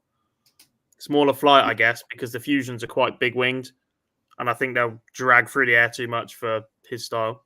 And the fusion bigger flights than normal. I've not really. They're the 6s, I think, or the 2s. Right, okay. They're equivalent of big wing or quite standard size rather than the slimmer flight. Quite possibly then, yeah. But he was given some personalised ones to keep trying. Yeah. Ten Hag. The thing is, though, like we had this discussion months ago about who would be the first move in that way, and we said, look, none of the big boys are going to go, but if one of them does go, they'll all go. Littler's come about, playing with it. Actually, now you're saying that somebody has been arguably the most settled with their darts equipment we've seen in the last 30 years from any pro at the top of the game. Yeah. Is now considering a change. Michael Smith needs help on the back end of that dart.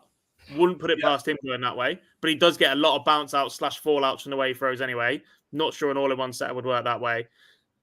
The only one I don't see changes is Humphreys. No. Because it's so long, the wait to do that, they just snap.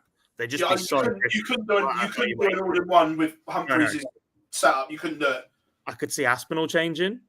I don't see Price changing. I would say that. Aspinall's, his front-end setup is almost tailor-made for that back end, isn't it? That already does. Cross, could we see Cross make a change? He is with Target. Yeah. Also, I think he might have already if he was going to. Then you're looking at Wright. We've seen him throw with all sorts in the past. Vandenberg. He's used the money. I don't think Vandenberg or Clayton's action would work with them. They'd have to be a different shape. Dobes. If Dobes goes as well, you know. No, I spoke to Dobes in Newcastle in the exhibition we had. Because I had a chuck with his darts. His darts are lovely weighted, by the way. Yeah. He's tried them. He just can't get on with them. Again, he throws quite a big wing flight. I think that's the way it goes through the air. I'm getting rid of every one and didn't like them at all. I'm getting rid of every other set of darts I own now. Because I am one of these idiots that blames that was obviously the darts, not me. Yeah, so I'm finally settled. And it's the randomest dart ever. But I'm totally fallen in love with it. And now everything else has to go because I need them out of the house. I need to remove all the other temptation and just stick on the random Ian White codes. Interesting. They are. I don't know what it is about them. They go perfect. Every single little bevel in them fits perfectly into my grip. I feel like I have to make no effort to hold them. They just fall into the right place. And I'm throwing them better than I've thrown anything else. Those Ian White codes. I'm not sure I'd pay £109 for them. I won them on a raffle, but that and a Matt Edgar shirt. I found another one, by the way, the other day. It was framed in a boozer back in Notts. Yeah, I still maintain I've got more Matt Edgar shirts in my house than Matt Edgar does. Definitely. And I bet you will never be able to guess whose shirt was framed next to him. Oh. If you're saying that, then it's going to be someone completely random. Very random. Same manufacturer at the time. Not a tour card holder. So does have a family member that plays as well. So I'm going Loxley. Yeah. Can't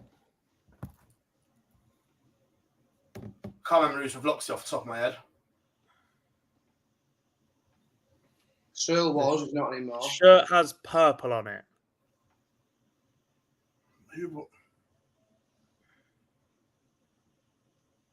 No, go on. The Muffin Man!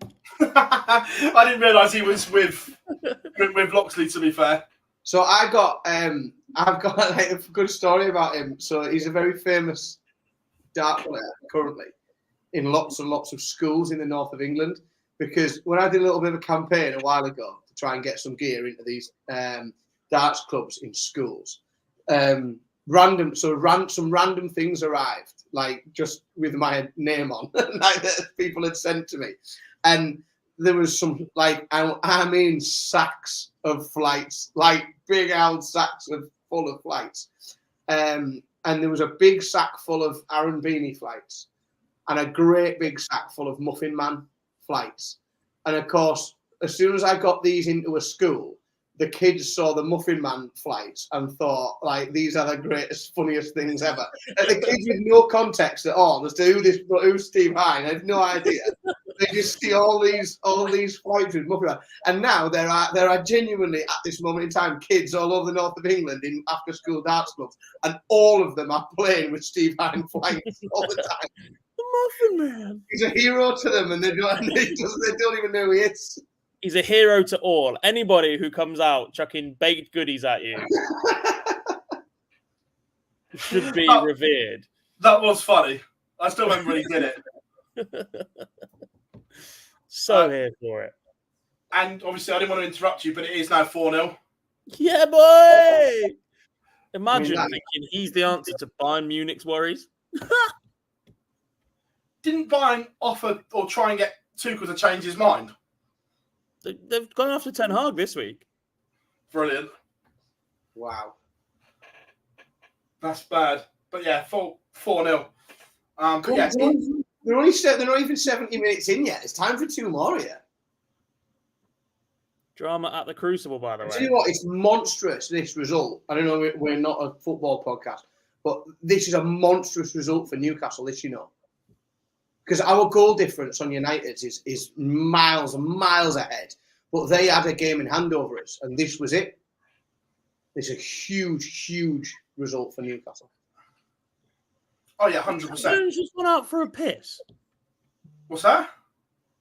So the snooker, mid-frame, both players have just left the arena, and I think it was initiated by Jack Jones, who needs a piss. He's 53-16 up in the frame, but is 17-13 down in the match. Well, if you need a piss, don't you? Missed the 13th red for a 147 in the previous frame to stay alive. And now I think he's run out for a tiddle. Not a lot you can do if nature calls, is there? Certainly if you're trying to focus and concentrate, it's the last thing you want. Fair enough. So I don't know what it is, but yeah. They both left. Paul Collier just stood there. Yeah. Interesting. So yeah, that was the Premier League, the Players' Championship, and Luke being Luke, which was very entertaining. He can set the record if he wins one of the next 2 weeks. No one's ever won 5 Premier League nights in this format, so there is a little incentive for him in the last 2 weeks in Leeds and Sheffield. Yeah, someone said also he's 21 180s away from breaking the record in a campaign. That could go. Does finals night count for 180s? Or is that just regular? It wasn't my stat. All right, okay. I just wondered if it was regular. I'm loving the Newcastle United love in the chat room. This is class. Fairs. Honestly, it's my birthday. Man United are getting dicked and everyone's up the 2. Yeah. What a day. Interesting. Right, let's move on. Like always, we're never going to hide from anything. And Paul, I did see your chat in the comment. Nice of you to subscribe to the channel to comment, mate. Thank you very much. Look at God trying not to laugh.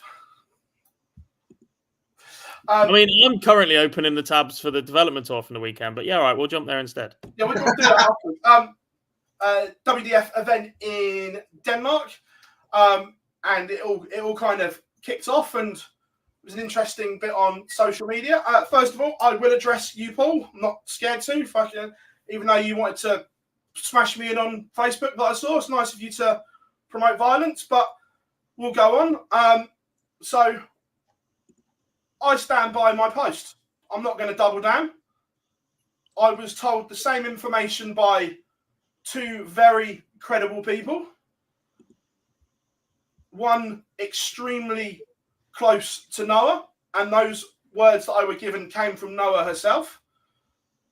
If they're untrue, then that's your account or Adia's account, then fair enough. But I'm not going to back down I trust the two people that gave me that information without any question. I say, and one of them was direct from the other person involved in the game. But the other point of the matter is that we have had someone decline to play a transgender person in a ranking event. We spoke about it on the Live Lounge probably 3 or 4 weeks ago. Gob, and you said you thought that was the way it would go at some point. Yeah, ultimately, I just want to put this on record. Couldn't give a shit about your little personal drama. I'm going to be completely honest, because actually, it doesn't matter which way the story happened. Ultimately, the bottom line is that a player refused to play another player in protest. Whether they tried to protect ranking points or not is completely fucking irrelevant. So we had the first protest at this level. We've seen it. I've said in another sport in pool. Lynn Pinches, Barry Pinches' sister, did it in a final against Harriet Haynes in a ranked event a few months back. Got quite a lot of support, but also backlash. The organisation then changed their rules, and it's all got a bit messy because they're now in court. Which is what, look, someone in darts is going to change their rules at some point. It's inevitable. It's too big a talking point right now. They've all drawn a line, set how they want to go. I think if you asked people in high positions within the sport at the minute what they honestly thought, I think they tell you something very different privately than they would publicly. I just don't think anybody wants to be the first organisation to go and risk being the ones that end up in court over changing their policy, which could then be deemed as transphobic. The players, there's clearly enough players that have an issue or that are concerned or that don't wish to continue competing against a trans person in the women's events. And I think we're going to end up seeing more of this because it will gain momentum. Dieter's already been offered the prize money back from Riley Gaines, who is a collegiate athlete in North America who's got quite a big campaign going at the minute about trans participation in female sport. This isn't over. This isn't just going to go away. Organizations just muting comment sections on social media posts when any sort of success or event happens isn't going to stop this being a conversation. It's far too high profile. Whether or not organizations are just going to draw lines in the sand, stick their head below it and not listen is completely different. What I will say is, look, we had this discussion previously. There are still people involved in this. Right? You can, and we can separate this and you can separate this. You can believe that the way that Noah Lynn has been treated is bullying, whilst also believing that trans people should not be participating in women's sport. They're two acceptable behaviours to have, and it seems to be that people cannot distinguish or separate both of them. I think it's a very, very good point you make, and if I could just, I'm sorry to come in, but right, to try and just follow the lines a little bit, is that it is what I have found very frustrating in the last few days is it seems more and more apparent that there is a very large group of people on both sides of the debate who seem to be unable to hold more than one thought at the same time. Like that and it sometimes I just think like, oh, come on. And what you then do on both sides of the debate is you then do yourself a disservice and you do your argument a disservice by not being able to like have any nuance whatsoever and hold more than one concept in your brain at any one time. It's interesting. I think obviously we've got an Olympic year this year. There's a masses that, and you will hear more and more and more about this all year this year, because it's going to be a huge topic of conversation. You know, Seb Coe's been out as the president of the Olympic Committee just in the last 4 weeks talking about this and talking about the nuance between different sports, because you've obviously got an awful lot of different Olympic sports, and I think you would be. I mean, I was going to use the word naive, and I'll go with a fucking idiot.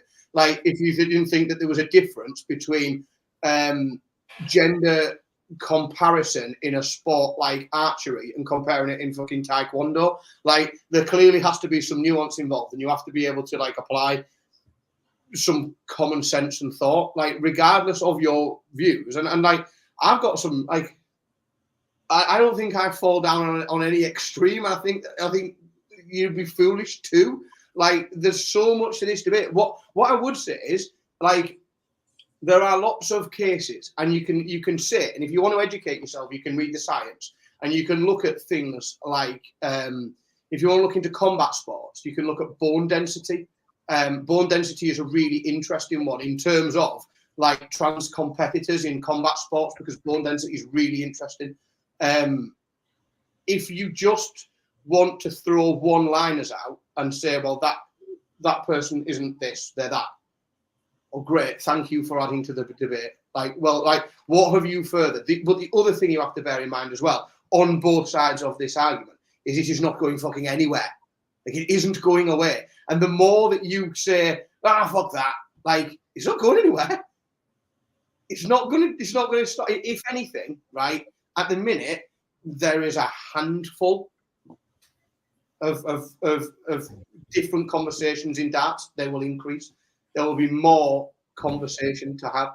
There will be more conversation to have when people start winning things, and there's bigger amounts of money involved.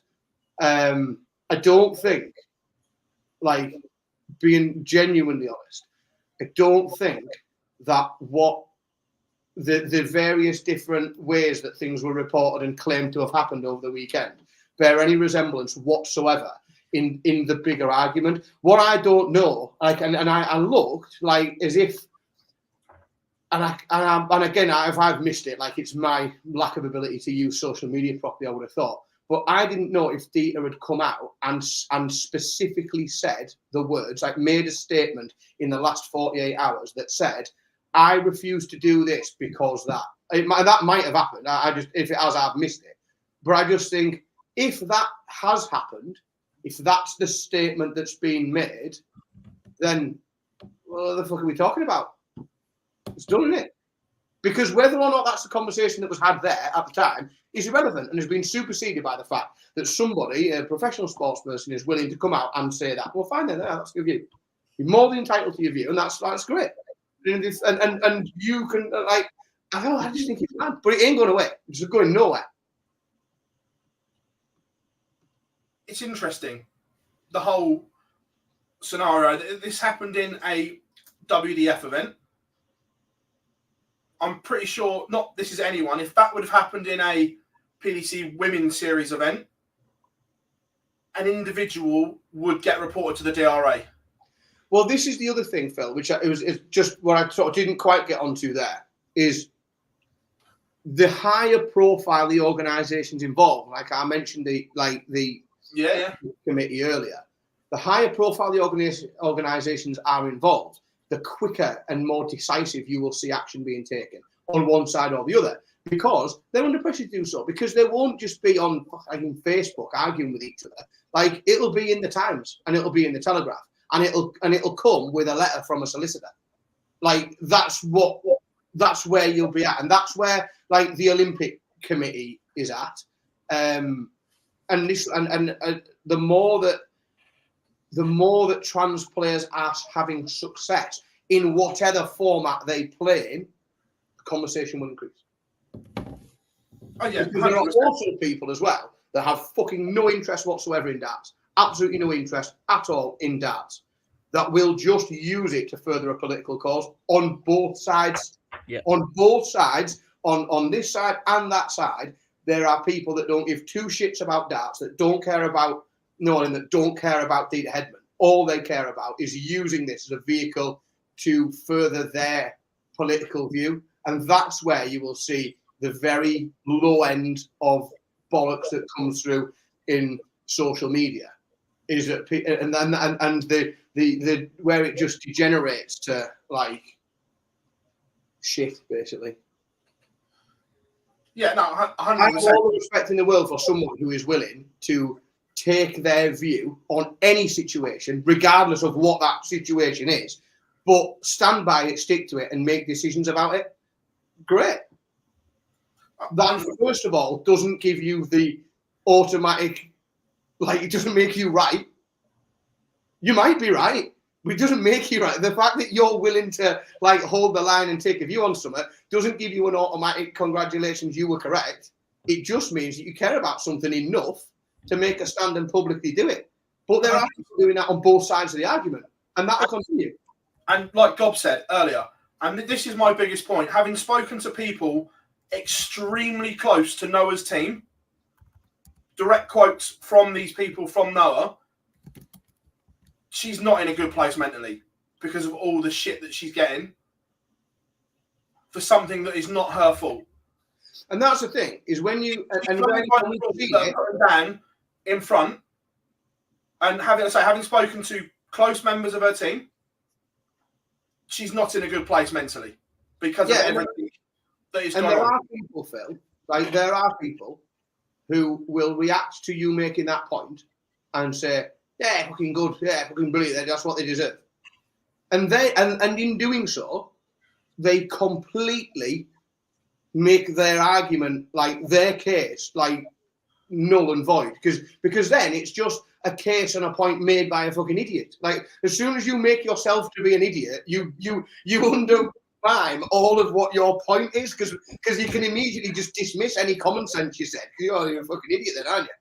Like, and that's the thing, is it's fine and totally fine to come after the if you don't agree with it, anything, like any politics at all, any view, any right, if you don't agree with it, go after the organisation, go after the legislators, go after the regulators, go after the people that make it. Like, go after them, campaign to them, write to them, talk to your fucking MP, go on a march, do whatever you need to do. You don't go after the person. That's mad. It doesn't make any sense. Yeah, you go after the people that fucking build the construct. And that's how Noah's feeling right now. Going after the person, it's aimed at her. Doesn't further the agenda whatsoever. Doesn't get, like, going after the person doesn't get you further forward.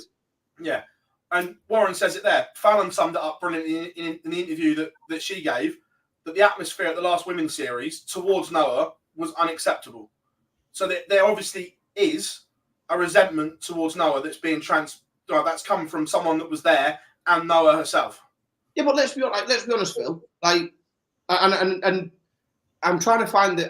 If I get the wrong words here, I'll probably do myself a wrong. But like, I don't think anyone is surprised by the fact that Nolan is being received in general negatively. No one's surprised by that. No one's surprised by it. People probably will be surprised because they would have thought better of other people. Like they would have thought, fucking hell, like that's not the way to do it. I think no one expected that it would be yo, come on, open arms, and we're all in this together. Like, there's always going to be some resistance, and there's always going to be people pissed off about it. But there are ways of doing that. There are ways of voicing your concerns on any situation, and there are ways that might be able to further your agenda, and there are ways that make you look a twat. And there are a lot of people who are going down the line of making themselves look a twat and undermining their own argument in the process. Yeah, and again, if that's happened, completely wrong. And again, I haven't listened to the interview yet, but yeah, I've said, having spoken to Noah's team very closely, that she's feeling it big time, which should never happen. I also think it's really fucking relevant to point out, and I know you did this, Phil, but I just want to make it completely explicit, almost on your behalf, right? You know when someone tells you something, and you say, "I was told this," you ain't the fucking liar. You ain't telling lies. That's not how it works. If you preface any sentence with, "This is what I was told," you ain't lying. You are telling what you are saying, what you were told. Exactly that. And I just don't think that. I just want to make sure that is explicit, just in terms of the context at which people then address it. Because again, there are people there who, I've seen them, I think we probably all might get filled in. I mean, we can hope. But and try, I'm massive. But then I think, no, come on, you've missed the point, and now you've missed the opportunity to make your point. Like, clearly people have a view, and you've missed the opportunity because you've made yourself look daft by going, he's telling lies. Well, he's not, because he said, this is what someone told me. That's the statement is. This is what I was told. That's the statement. Like, and then you've missed your opportunity now to fucking make your argument and look intelligent. Now you look fucking stupid. I mean, looking intelligent against Phil is difficult. Also, someone with your journalistic knowledge, Phil, probably should have said, a source has told me, or according to reports here, not, oh, here's some extra content so I can stir some stuff on Twitter. Yeah, maybe. But like I say, I don't change. This is what it is. If people want my address to come and have a scrap, it's readily available on most football handbooks. All you got to do is Google it. It's on your Twitter somewhere. What's that? It's on your social media somewhere. Yeah, it's not hard to find. Yeah, I know. Me and Jar once sent you an exploding package. It never arrived though. You know. Yeah, to be fair, sending Semtex through the post probably isn't going to do it. Semtex. It was one of them glitter bomb things. That cost me good money, that. You put your bloody address on. Oh, look at me. I got my Harry Potter letter. Yeah, oh, glitter bomb. But going back to some context, because I did some digging and asked some people that if it was happening in a PDC event, I'm not saying they get fined, but it would definitely get referred, because true fact, Gary Anderson's got referred to the DRA when he pulled out of his match even though he was injured. No further action, but the incident was referred. Well, that's because that's what the policy is. Yeah. And that's what the policy is. And then it's interesting, like, because no, that's not an agenda. That's just a fucking policy. That's the rules as they were written. And let's be honest, those rules weren't written with this debate in mind. They were just written in that they were the rules. Like, if someone doesn't play their match or pulls out, this is what we do. We refer it to here. Like, there's not a conspiracy, and it wasn't written with these scenarios in mind at all. And this is the thing that people like don't, and they'll make sweeping statements about various different sporting organisations, isn't it? Like, this is the first time this is happening. It is happening for the first time. Like, this is no one really has any precedent for it, and nobody really knows exactly the best way to handle it in terms of their business and their brand. Like, that everyone's trying to manage it in a way that is both practical and reasonable and humane, and avoids them being sued. Like, you can kick and scream and stamp your feet all you want, but you'll find that there's a piece of legislation in the United Kingdom that talks about protected characteristics. You cannot do a great deal about it, and you can point fingers at fucking PDC, and you can point fingers at the Olympic Committee and the FA and anyone else that you want to point fingers to. But what they're actually doing is applying the regulations and legislation that exists within Great Britain for protected characteristics. Can't fucking do a lot about that unless you want to change the law. If you want to change the law, let's be honest, you are going to get a different political party at the next general election. And they are going to, let's make the assumption, come along a more leftist, idealistic view where we'll probably see things becoming more rather than less inclusive. The legislation and the rules of the rule of law will govern the freedoms with which the sporting organisations are able to make decisions and construct their own mechanisms of tournaments and leagues and everything else.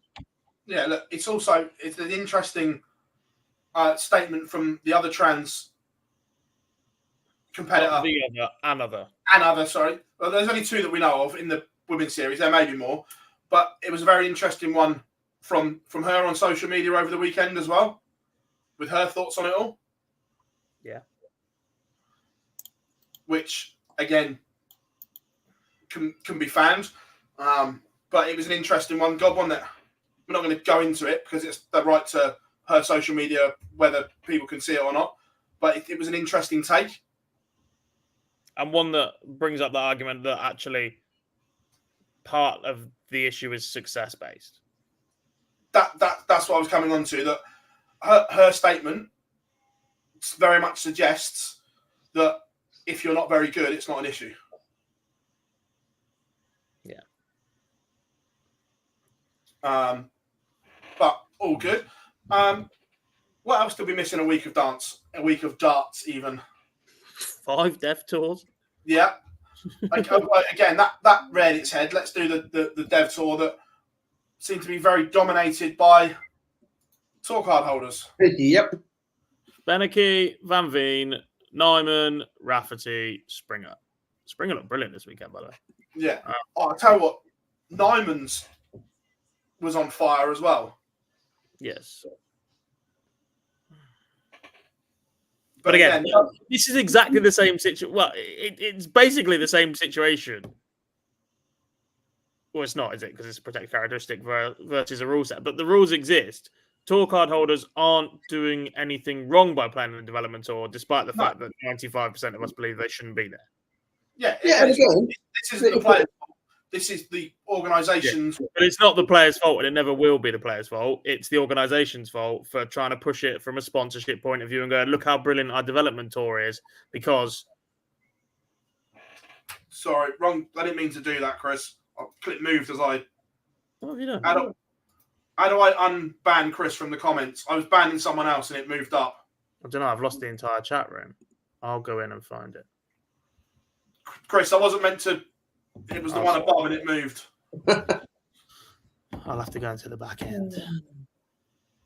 Yeah, that was it. I'll tell you, we can come to Connor Scott in a bit. That was a good win for Connor Scott at the weekend. By the way, I fucking nailed that. I even messaged him. Did you? You call it? I'm not for him to win it, but when he lost his tour card, I was like, oh, what's Connor going to do now? I was like, he'll play at the Super Series again. He'll still try and qualify for the PDC Worlds via the Challenge Tour, etc. But don't be surprised to see him attack a couple of WDF events, not the entire tour, but ones that gain you automatic qualification to the Lakeside. It's May, and he's already gone after all 3. I messaged him. He even messaged me after that show on the live lounge going, how did you predict my plan? I was just like, just an instinct. I messaged him and go, fucking knew it. And he went, yeah, funny how these things play out. Just flicking back, I know we got dove into Connor Scott there, but flicking back to the dev tour, it is just the problem's the rule set. And I think 80% of the world would say, like, well, of course they're fucking developed, aren't they? No, Jan van Veen isn't developed. Of course he's developed. But at the minute, the rules say that he can play in those tours. And if the rules say he could, why wouldn't he? Like, why would he not? You expect him to take a moral standpoint where he says, actually, I'm probably developed enough where I shouldn't go and do that and practice that. Like, it's the best type of practice he gets, surely. That must be the best practice he gets is dev tour. For pro tour. Yeah. Why would he not? Like, it's the rule again. Yeah. Josh, if a player already has a tour card and they're not already developed, yeah, again, this is the argument, but this is the organisation one that I have to sort that issue out. Have you fixed it, Gob, or not? No. Because he's not appearing as... Wait a minute, let me go and fix it. I'm working on it. I'm in the back end, I'm in the settings, but he's not appearing in the block list.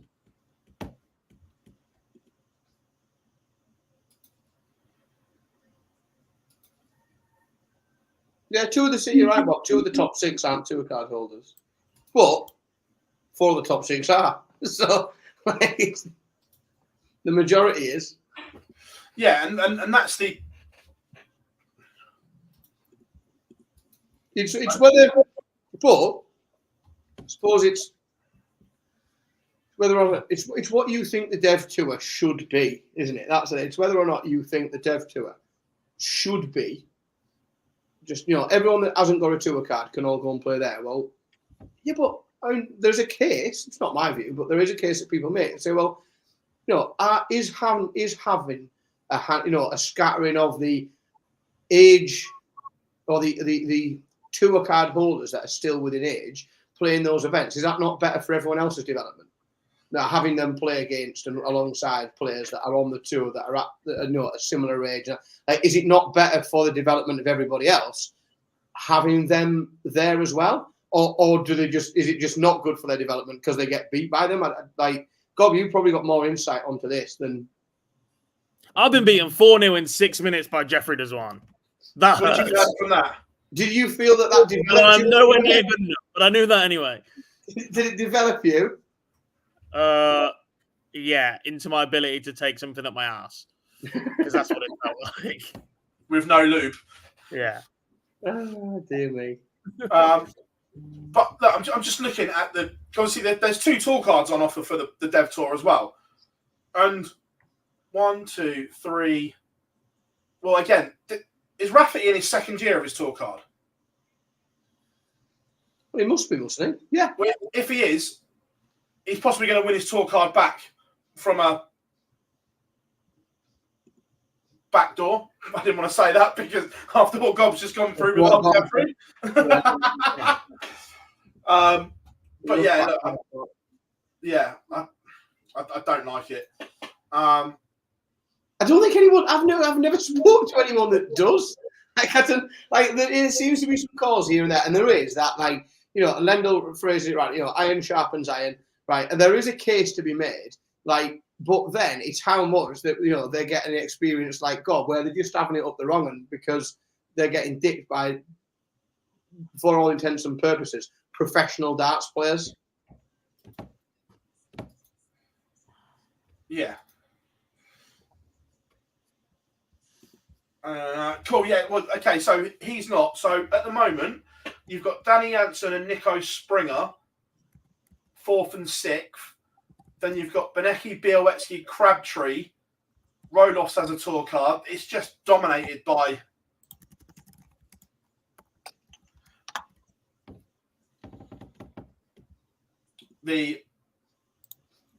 what's the minimum age? 16? 16. You can play any event from when you turn the age of 16, or the final season you have to be 23 or under at the date of the World Championship final. Yeah. So if your birthday is the 17th of January, you can play the entire season as a 24-year-old. Yeah. Right. Won't tell you how I know that. Yeah. Myself and Luke Humphreys' final season, actually. Humphreys was February. Wasn't Dimitri 24 as well in his final season? He was by the time he played in the World Youth Final, but not for the entirety of the season. Right, okay, yeah, that's fair. That year. Which is a ridiculous age, by the way. Yeah. 24 ridiculous. Super Series? So that you don't play half a season and then get ruled out. So they put a fixed date on the 23, which is what you were described as a... No, in fact, you find me in a career where at 24, you are still considered like not to be able to do it. Like they go off. Is it the UN that qualify youth as 23 and under? Yeah. Yeah.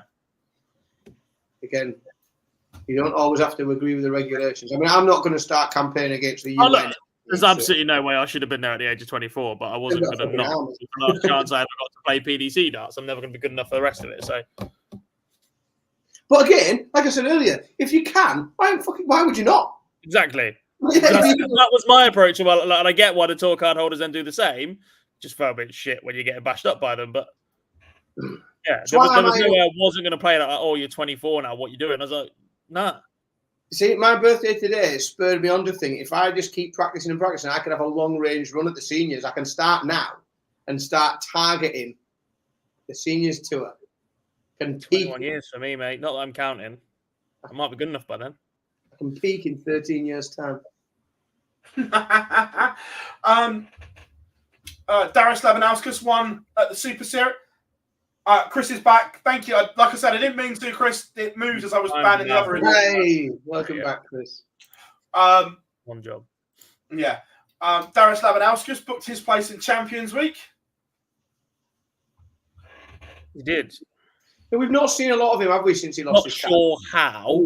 But Darius Labanauskas, but he was quite possibly the worst player on the Monday and Tuesday to then go on and win it by the end of Saturday. Yeah. To be fair, we've got a question that was started earlier, and we'll go back to it. If you guys could just suggest a new format for the Premier League, format qualification, what would it be? You started, not me. To qualify, you have to be the highest ranked James Wade, the highest ranked Stephen Johnson. And it is just 12 weeks, not 16 weeks. We don't want to take the piss here. Just 12 weeks of Bunting versus Wade, first to 18 legs. Anyway, Dan, now have a sensible conversation. So I would say that for the first 9 weeks, you have 10 players. For the first 9 weeks, you play all the other players. After 9 weeks, the bottom 2 players are eliminated. In the next 6 weeks, the 7 play each other. Top 4. I mean, it might sound familiar. I don't know if this.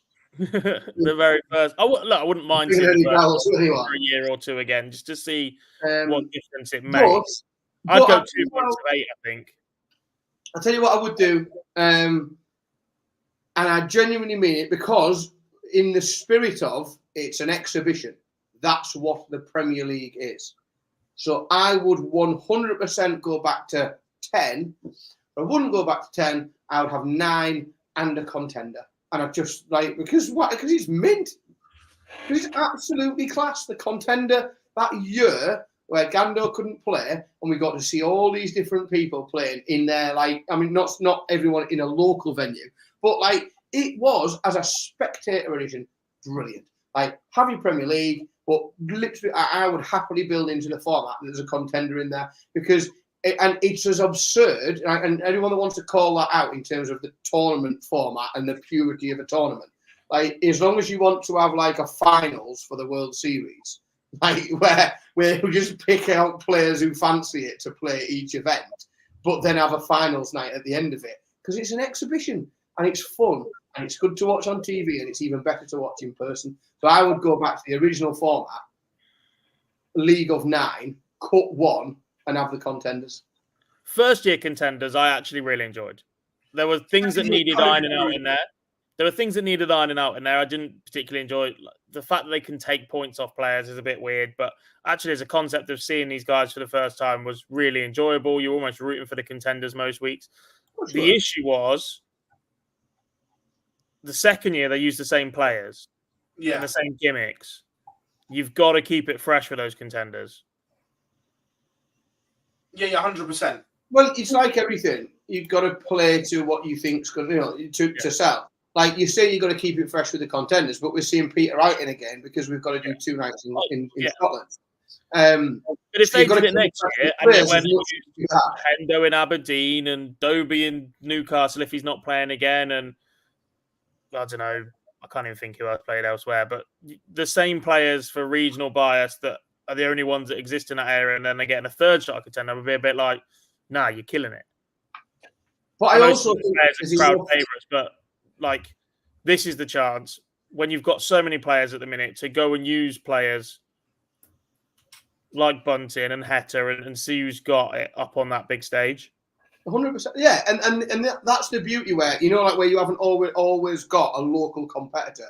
You've got the likes of the international players. You've got a Damon Heta that you could where you haven't got someone that's local or someone that you can that's an obvious pick into that.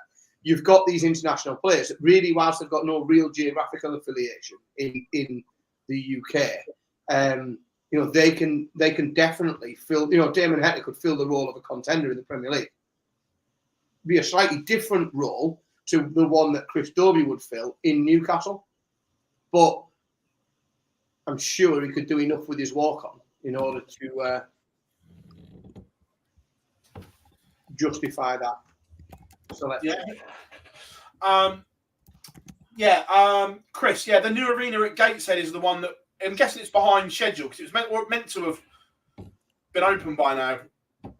Yeah, so was Bristol, and that was 5 years ago. Yeah. So was the Co-op in Manchester. Let's talk about that. You know what's I'll tell you what as well. That's gone even worse for Manchester than losing 4-0 to Crystal Palace. Right. I have been involved in the building of some very, very complex things in my professional career, including nuclear power stations and oil rigs and all sorts of complicated things. An arena, I shit you not, is the easiest thing to build in the fucking world. It's a big, empty space with a concrete floor and a tin roof. It's the fucking easiest thing. 2 power sockets at the back, bars down either side, and a couple of shitters, and just making sure you got it's the easiest thing to build is an arena. And to have arsed it up that spectacularly is bordering on hilarious. But what it does do is it fucking demonstrates even more the lack of due diligence that's done in this country when we hand out large contracts to companies on their capability to deliver. Probably makes with someone at Parliament to get those contracts, so that's how they're handed out. Yeah, Chris did hear Peter Wright's interview. It did sound like a bit of a farewell, but I don't think he's going to get a final year. I think this is his Premier League send-off. He's got to do something. Like, if he wins the match, Pearl wins the world, it's a different conversation. That's the thing. He's got to do something. Yeah, he's not going to get the Barney handout. Unless we bring back contenders, in which case he'll get 2 next year.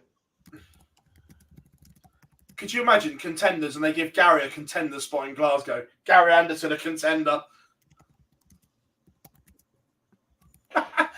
Right, one positive note before we go as well. God will be happy that Bunting Mental is back in the World Series. Hey. How pleased were you, God, when that came out? I mean, I was reffing, so I missed it, but very deserved. Yeah. Finally, we can let the cat out of the bag that Van Gerwen's not going to Copenhagen. Mm-hmm. double up for Bunting, by the way. I was going to say, isn't it?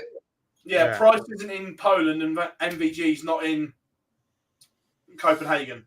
Mm-hmm. Which I remember when the Copenhagen lineup come out, I was like, I don't think he is. Still waiting on Down Under, which will be interesting. And now that's the most interesting one. And Bunting. I think there's a reason that this is late. It's because no fucker wants to go. Yeah. Well, yeah, Dimmy Bunting. Obviously, we're expecting Heta. Which side of the draw does he go in? I think Heta in the PDC 8 and Whitlock in the Challenger 8.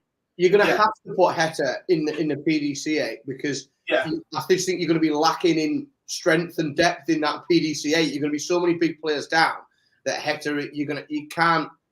Otherwise, he's going to end up ranked higher than the players he's playing against, isn't he? What do you think? We know Van Gerwen's not going. We know Price isn't going straight away. Which means you have to send the 2 Lukes. One of them doesn't want to go, but understands he has to. Obligations. Is that one that has a significantly younger family than being the youngest in the family? Correct. As world champion and world number 1, he understands that he has a right, or not a right, an obligation to go and promote the sport as the world number 1 and world champion. Yeah, and this is first time as well. Look, I know you've got your family and it's a busy schedule, but go and enjoy those sort of events. There are people all over the country who earn their living. They earn fucking far less by working far, far, far harder and leave young families for longer. If that is the job that you have chosen, it's your job. Yeah, which is why he's in a perfect position to go and manage a schedule as well, isn't he? Like, yeah. Oh, that's what I said earlier. Like, again, he's comfortably world number 1. That's where you can pick and choose, have some time off, get your Pro Tour ready for the back end of the year. Your Euro Tour's still okay. You're already in the match play. Just make sure that you don't mess up your form for the match play. Go and enjoy it, and then we'll pick and choose before the busy back end of the year. Yeah, I can confirm the town of Hamilton is quite dull. You should come to visit Billingham, mate. Yeah. Everyone is. Dan employs 7 of them. Everybody is coming to visit Billingham. Yes, we are. Everyone, what a show it's been. Thoroughly enjoyed this evening. Dan here on his birthday again. Many happy returns, Dan. I'm loving that you're rocking the MVG design as well. The presents this morning, like fresh clothes out of the packet this morning, or out of the wrapping paper this morning. It was very comfortable actually. I would quite recommend. If anyone would like to send me some more, I'll happily wear them on all the streams going. They're a very comfy piece of kit. Busy time for us. Pro Tour stream returns tomorrow from around about 11:50. The Fallout Bar will return on Thursday as the Premier League hots up. Boys as well, the great numbers on the Fallout Bar this week. It was really good. The dynamic of you guys, it worked really, really well. So plenty coming up as always. If you haven't yet, make sure you drop us a like and subscribe here at Online Darts. All social media platforms. We've even got a Reddit page now. Don't know what we're doing on it, but we've got one. And of course, drop us a subscribe here as well. Massively appreciate it as we've just hit 36,000 subs. But we are signing off. We're into Fergie time. So I've been Phil Bars, Jack Garwood, and birthday boy Dan Simpson. We'll see you all very, very soon. Bye.